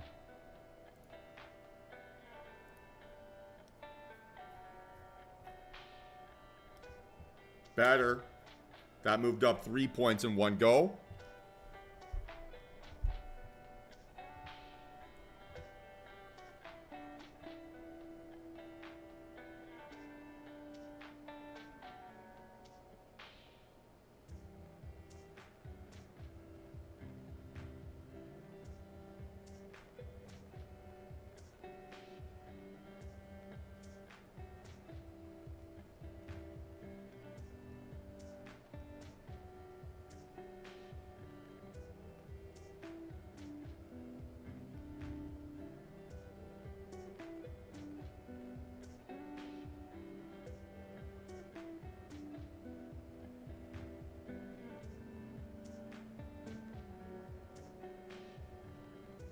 So all I'm doing here is watching this red box. You guys hopefully can see it, right? Just watching how fast price action is moving up, down, sideways, whatever. Right? And I'm seeing how quickly those bounces are being absorbed. The more aggressively they are, right, the more confidence I have that I'll be able to get the right entry timing.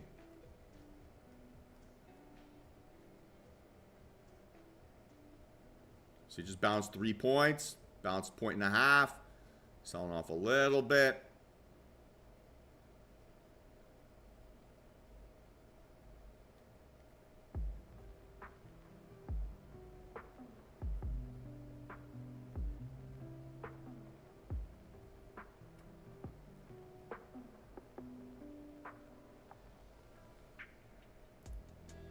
Okay, at this point, it could be a 2 contract play now.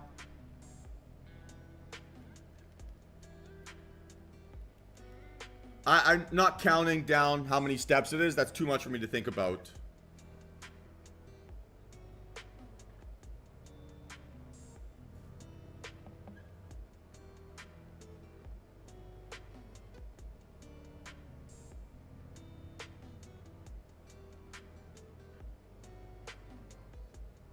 It just made new lows, intra-candle. So no entry here yet.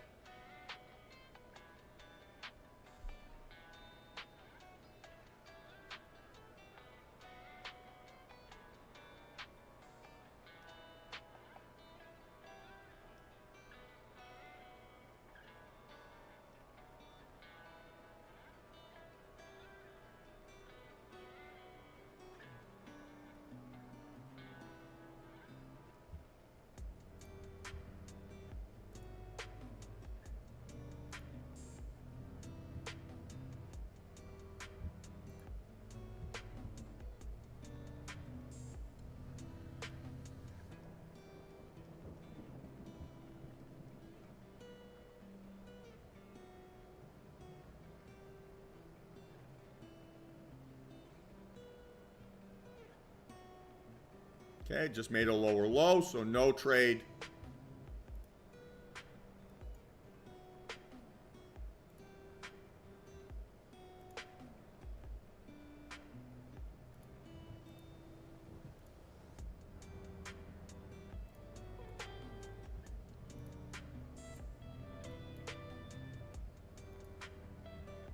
So now we're back to crude, right?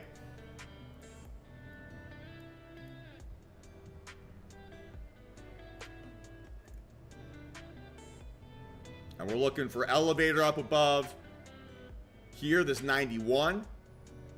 And then a pullback right into 93. Stop loss 85.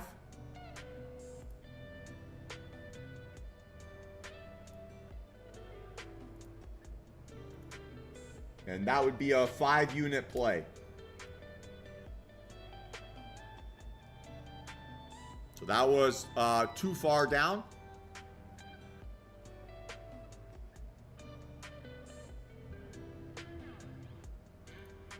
Red box, what do you mean by that, Ben?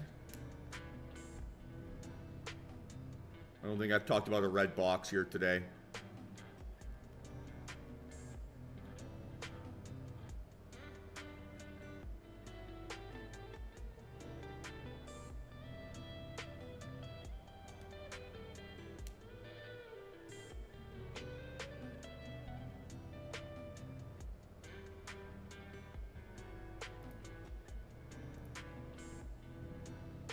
So higher high, higher low, still in play here.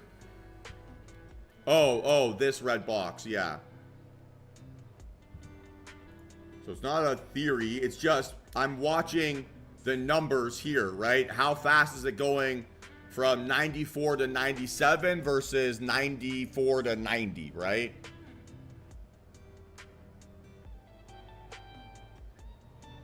So I'm just watching the price. Do I see price moving faster in the direction that I want or slower in the direction that I want? Right, so when I'm talking about looking for the elevator stairs down, I've got my finger on the trigger, right? Everything's set up, and I'm not looking at the candle, I'm not looking at the time frame, I'm just watching price.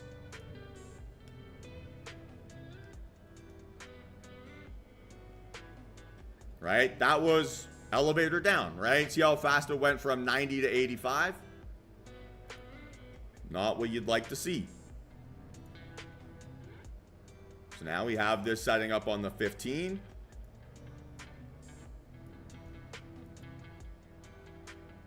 Nope. No level 2.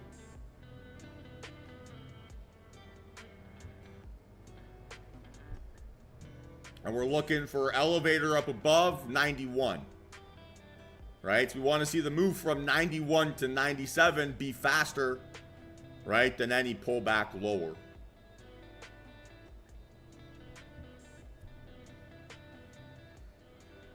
I've said this before here, guys, right? But everything you see on my screen here right now is all I'm looking at. There's nothing else on the side here, nothing else.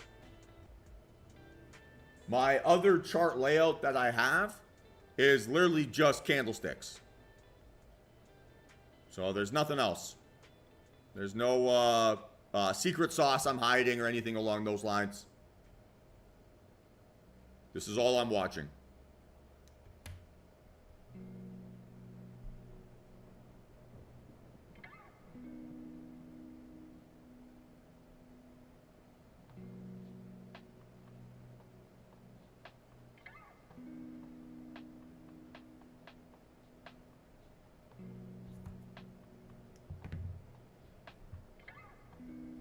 Okay, and again, we made a good call avoiding NQ.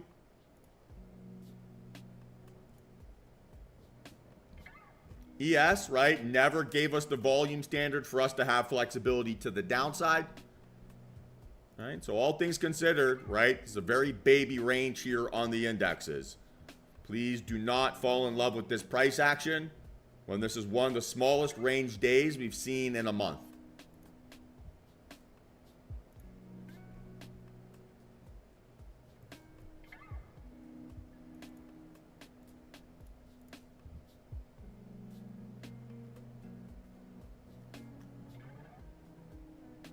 right? And if it doesn't give us a look, no worries.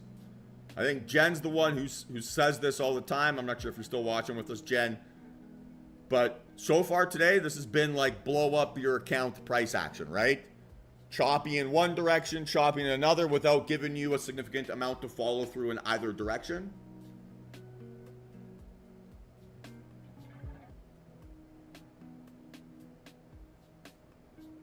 So being patient here so far today, observing a capital preservation Friday, both a physical and mental capital preservation, has been the right call. And it's not to toot my own horn, not to do anything along those lines. But any day where I don't lose money, where there's just traps on traps on traps, it's just painful. Yeah, that's a good way of describing it too.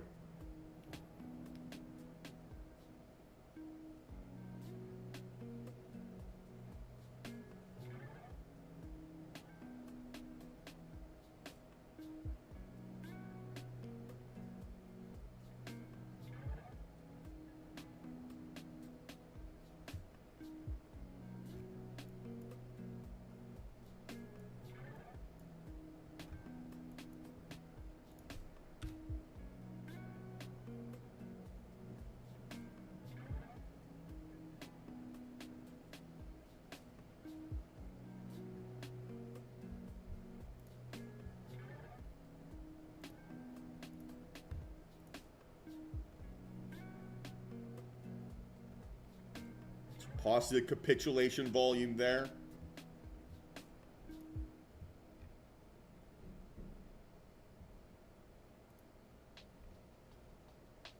Okay, so now we're watching again. Elevator up. Stop loss would be 83. So adjusting that, right? Entry would be 91.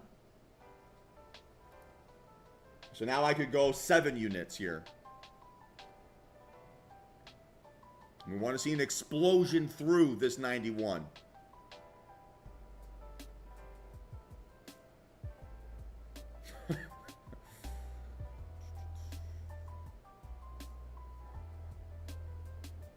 Want this to be a private dance now.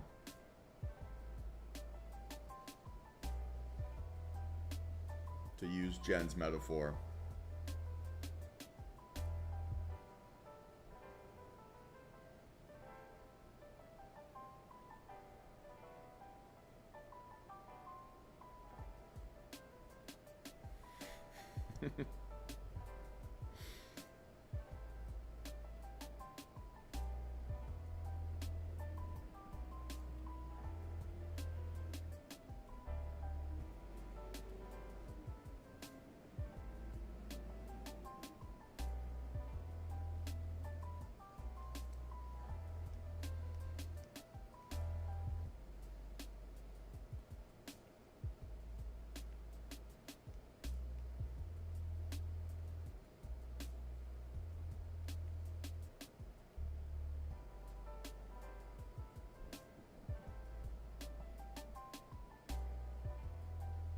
So far, not an explosion through, right?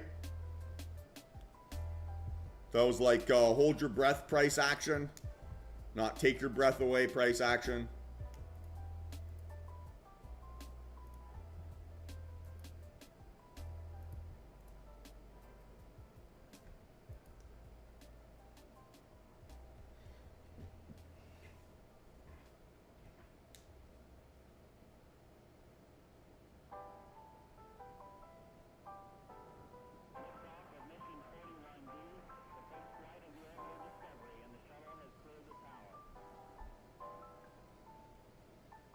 And in theory here, any entry under 97 is a good one.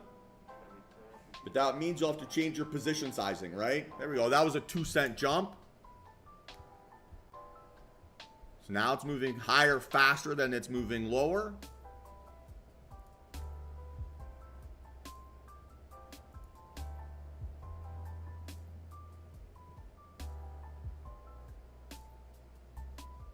So now let's see if we can get that pullback, right?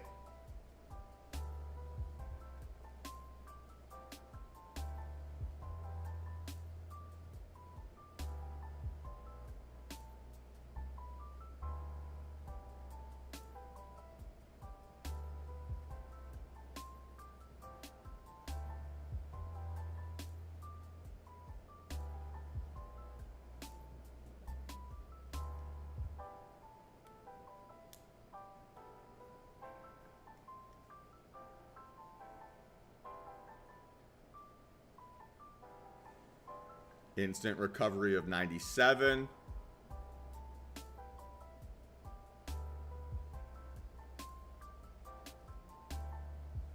That was a 2-cent jump.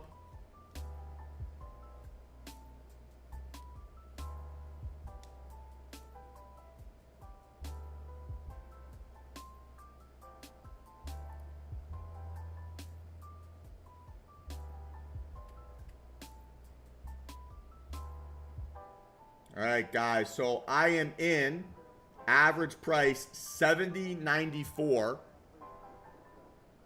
5 contracts.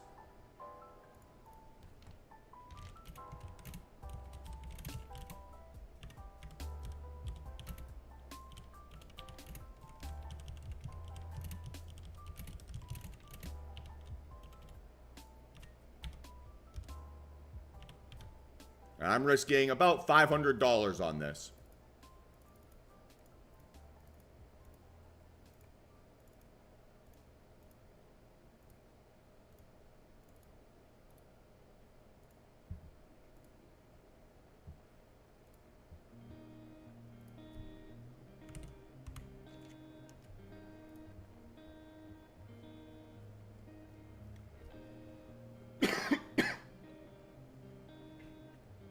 And so far, so good. So far, so very good. We'd like to see this thing break out above 71 with some enthusiasm here.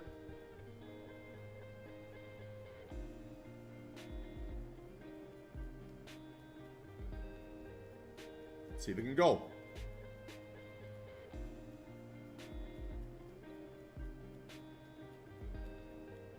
Perfect. All right. So get some more separation here. Really start to push this thing higher. That's $400 right there, guys, from a lot of patience.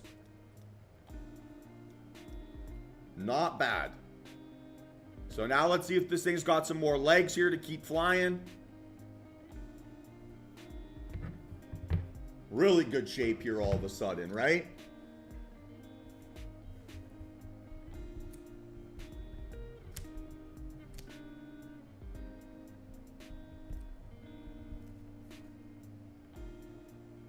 $600. So what a difference that patience makes, right?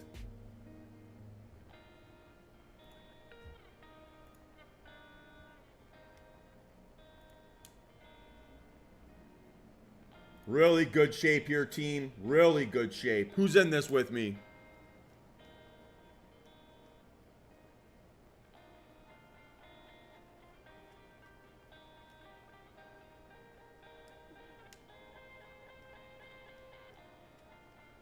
Great entry, Jason. So we had to really fight for this, right? That's cool. Micros ain't bad.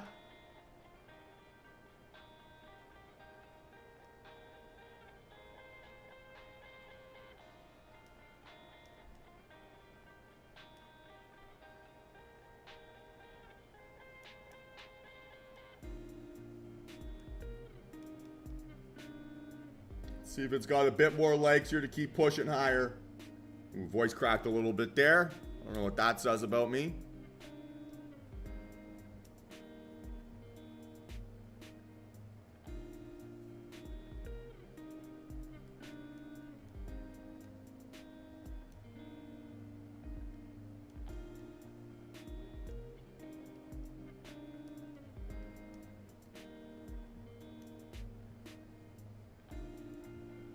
So again, patience and stubbornness is a virtue.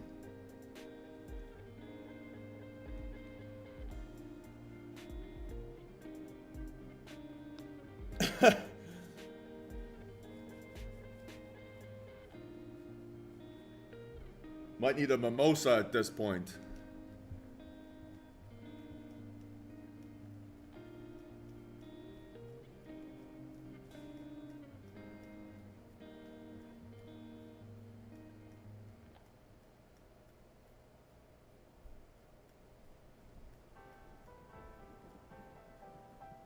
This is the 15-min time frame.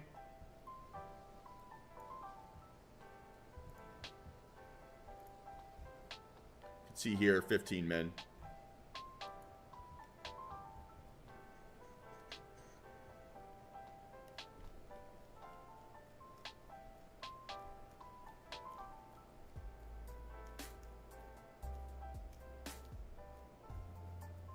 Let's see if it's got some more juice here to push up towards that 71.20.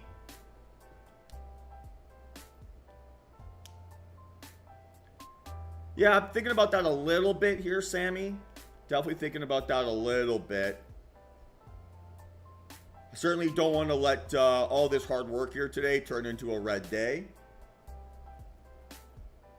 The move, right, if you don't like the reaction to the price action, though, would be close your position as your P&L is at its highs, right? So taking a $500 or $600 day here at this point wouldn't be a bad thing. That would be the thing that I'm considering more than protecting. So if I don't like the reaction here, I would rather trim as my P&L is increasing versus like panic close it on the way down. Because a $600 day across 5 accounts ain't exactly a bad session. Certainly more than you'd make in most day jobs. We're in good shape here. 800 bucks now. So let's see if this thing can pop through some highs and really push. Appreciate that, J Deals.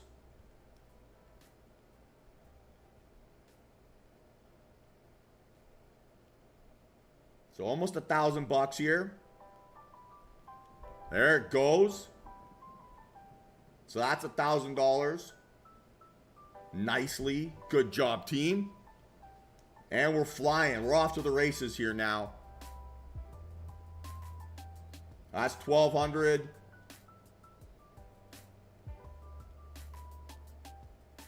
Let's see if we can crack through that 20 handle. 23, 24.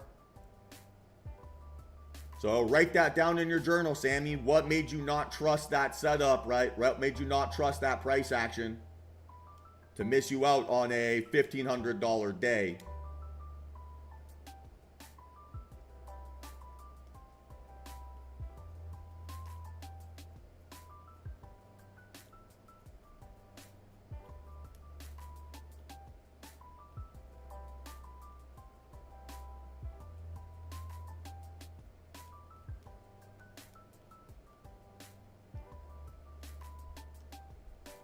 I'd love to see this get towards 42. That would be my close target. There's also a part of me that wants to just take this and run.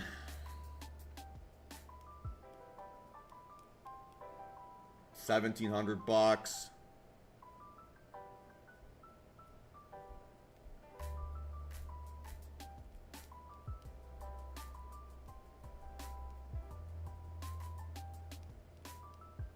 Give this a second here.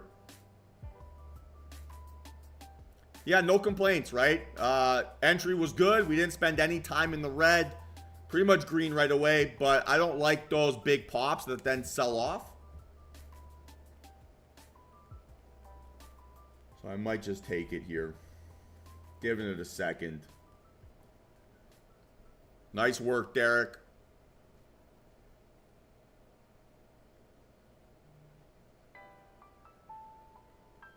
Nice work, Michael. Excellent work. Nice work, Juan. Good job, team. So, right? We had to fight for this win here today. We had to struggle for it a little bit. But it's worth it, right? The suffering that we put ourselves through by remaining disciplined made it easy for us to be green and to have ourselves a great, great session. Let's go, Michael. Take that to the bank, man. Congratulations.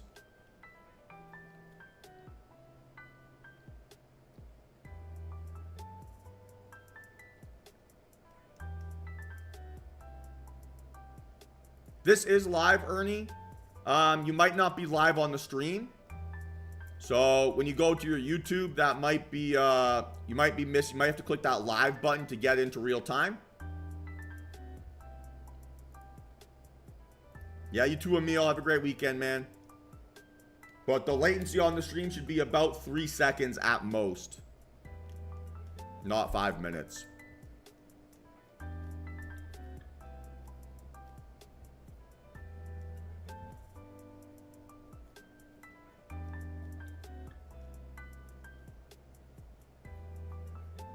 And again, guys, we're risking here 500 bucks.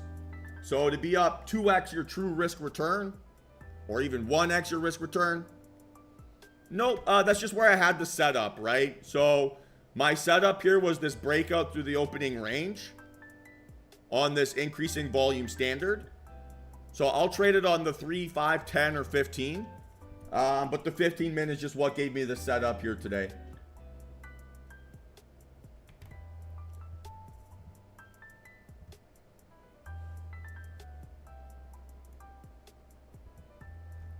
I'd be careful saying that's relative strength. It's kind of not moved here today.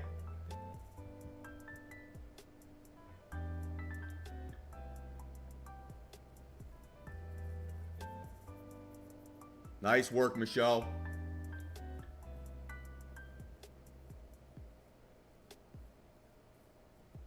Keep going, you psycho.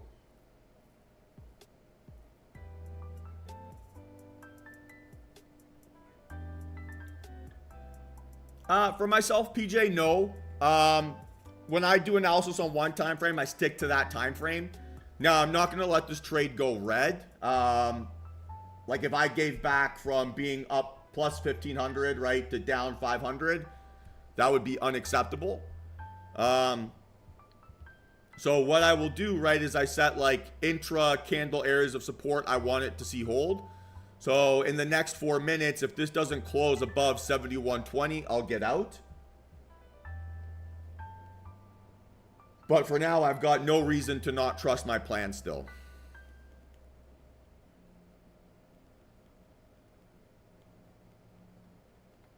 And CL paid out here today, Jen, because we traded it later on in the day, right? It felt like oftentimes when we trade CL and we trade it early in the morning, it gives us that like 10 a.m. fake out and slap in the face. I don't really want to deal with that. That's not fun.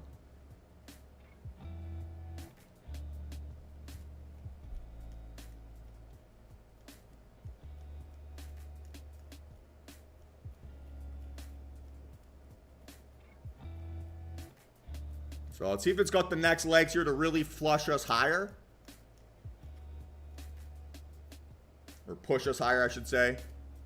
Not yet here, Jason. Not yet. But if this candle can't close above 71.20, then I will get out.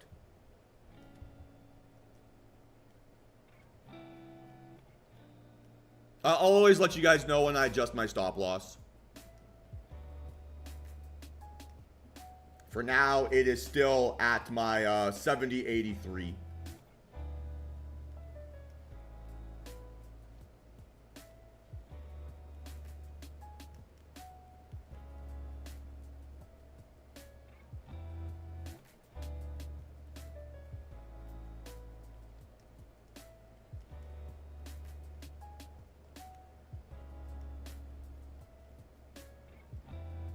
There it goes, new highs.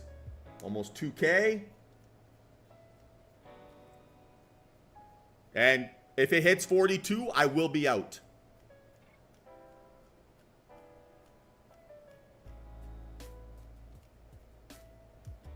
So not a bad way to end the week here, guys. Not a bad way to end the week.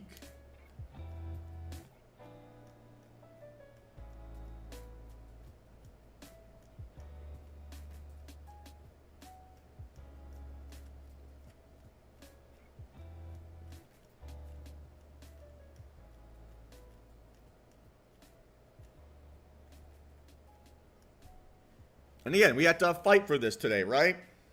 We had to fight. We had to be patient. We had to ignore, again, that came out weird. We had to ignore the basically choppy price action, right, that we were seeing. And we had to really wait for a signal to develop. In these chop days, oftentimes markets want to frustrate as many people as possible before giving us the real move. And today's a good example of that. And that patience, right? It's hard to complain with the results now.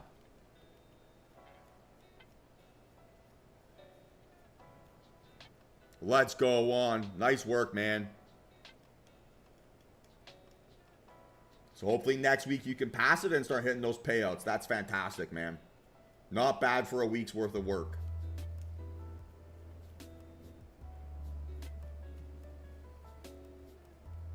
And this is biggest volume of the day here on this breakout, which is optimistic for sure.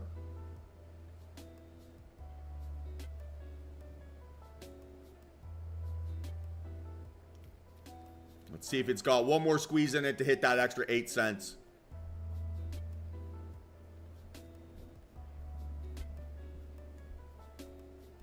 Hey, it's what we're here for, Juan. Appreciate you saying that, man. We're all a team, guys. We're all in this together. I don't want you ever to feel like you're trading alone, right? No, because my target's that 42. It's a little bit later in the day. So I don't have as much expectation that this is going to be like a mega all-day runner. So because my target's that 71.42, I'm not going to build into a position here.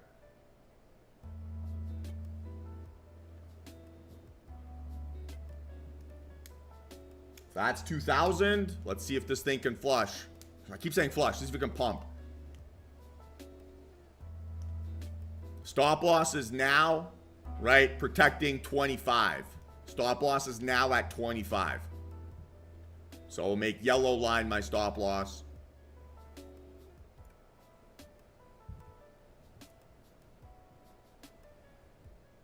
I'm just watching close here.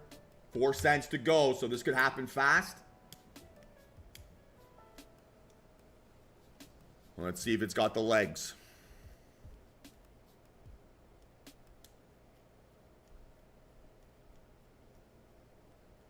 $0.03. 1 cent. Come on. Oh, that was close. That was fuck you.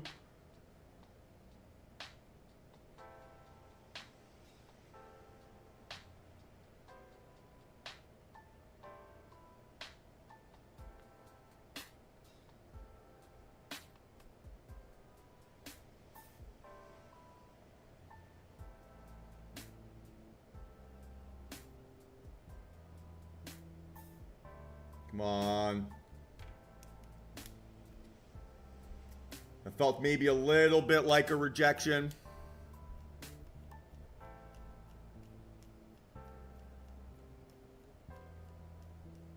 Nice work, Nate.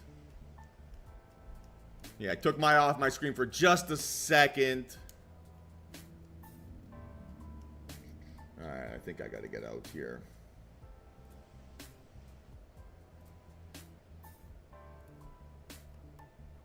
All right, guys, I am out. I am out at 28.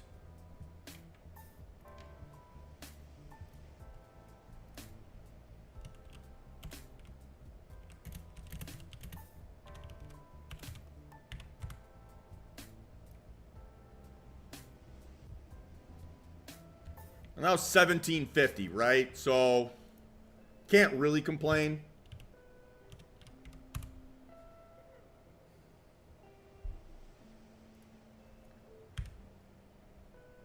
Yeah, it was a good trade, guys. That was a great trade. We had to really fight for that here today. Really had to trust our process, not break any rules. Yeah, so can't really complain about that.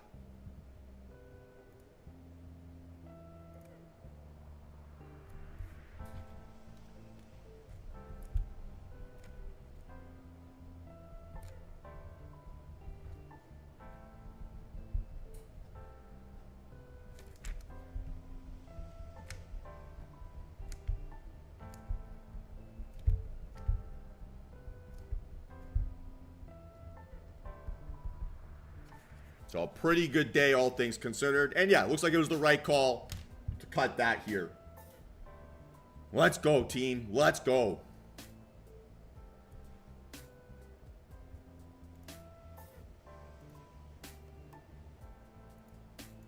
%, Judson, 100%, right?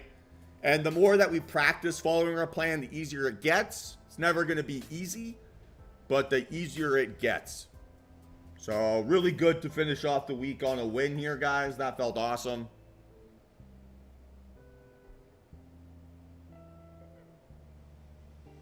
Best job in the world. Best job in the world. Whew. All right, so I'm going to fill in my journal here. Happy to answer any questions you guys might have. But nice to finish off the week nicely green here.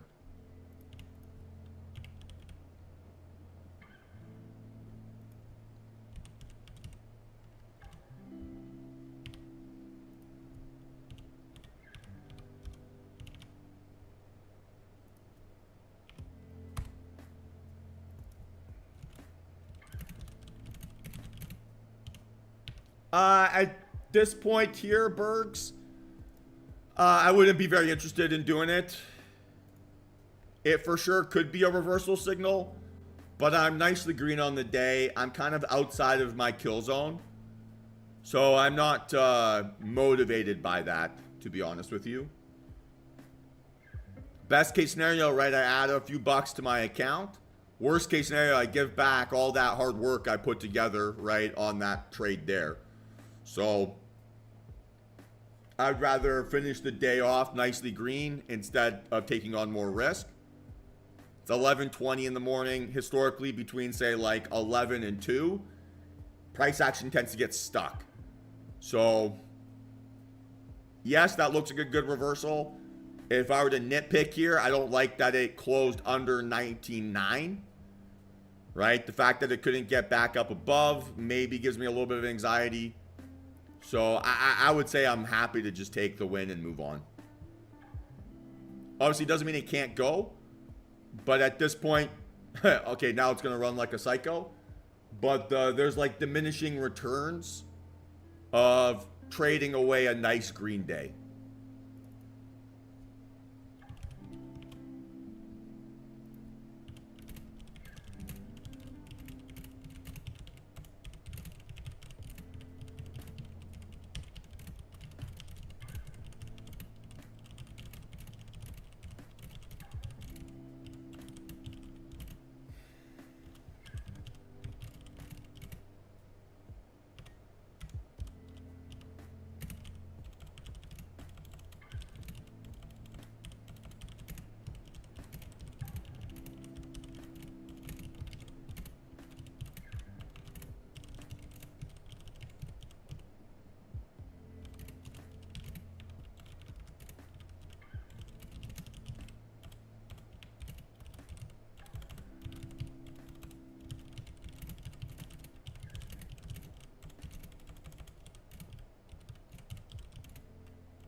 So, 15 min time frame on CL while markets were dumping. Had to be very patient on this play to get my win.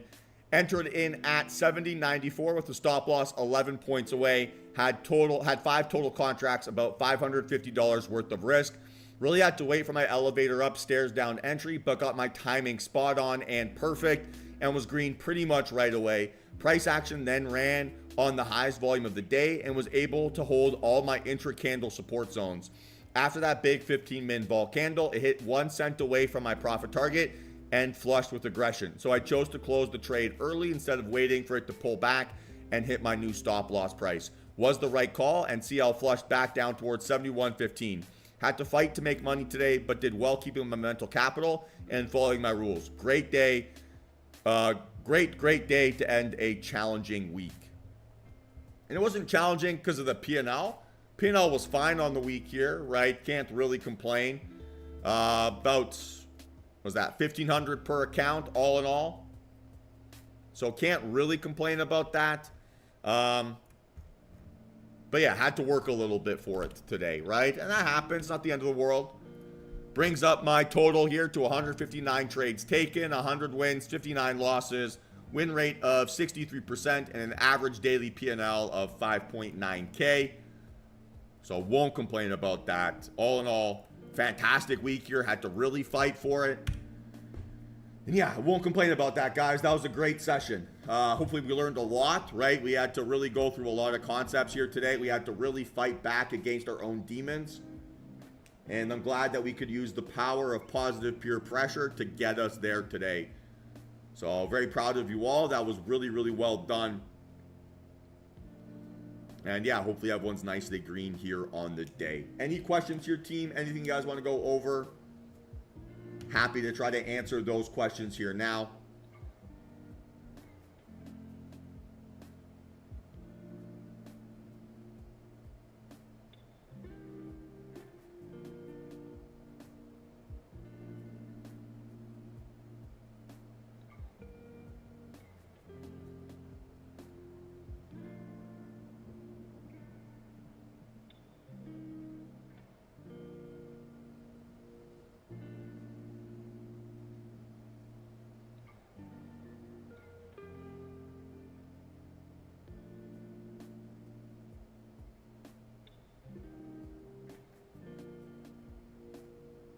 So any questions here, team? Any questions?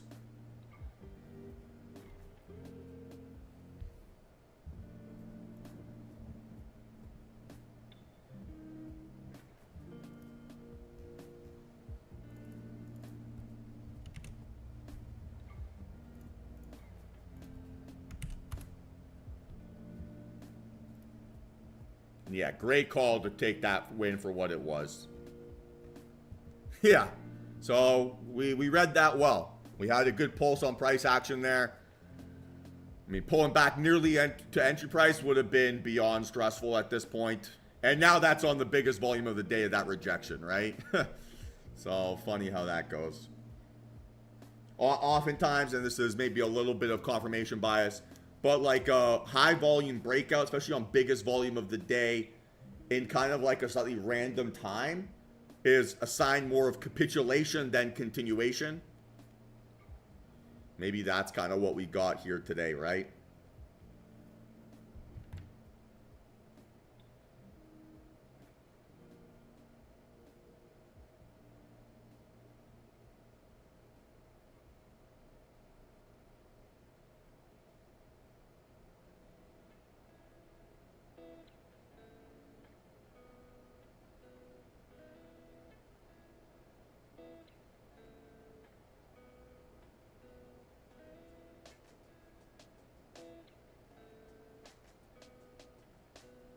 So yeah, great day, team. Great day. Appreciate you all kind of dealing with me, right? As I was cranky trying to find the right setup. We had to work for it today, and that's fine. Every now and then, the market's got to keep us honest. And I won't complain about, nearly a 9K day across accounts. So life could be worse.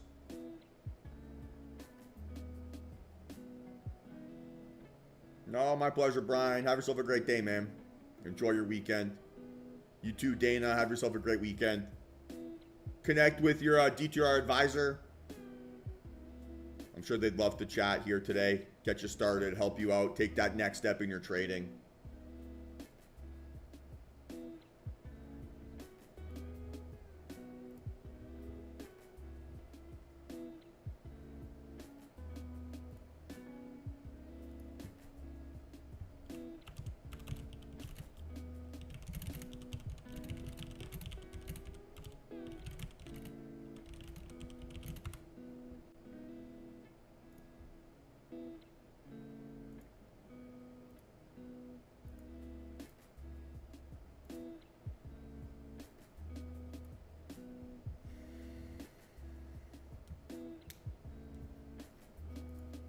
All right, guys, final call for questions here. Final call for questions.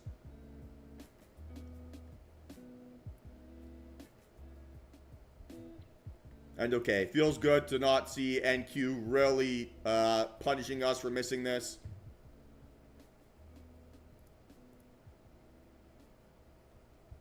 Yeah, PJ, fire away.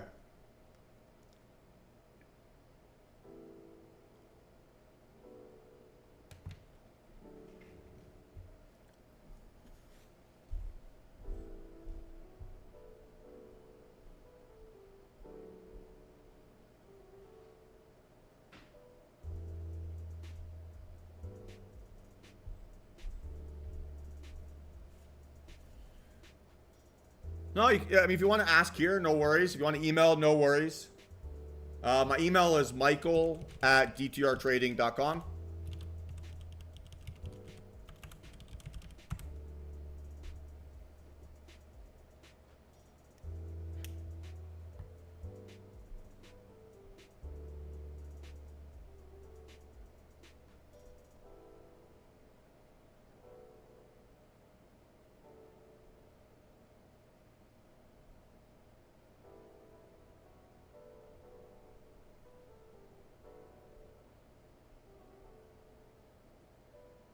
All right, guys. So final call here. Final call.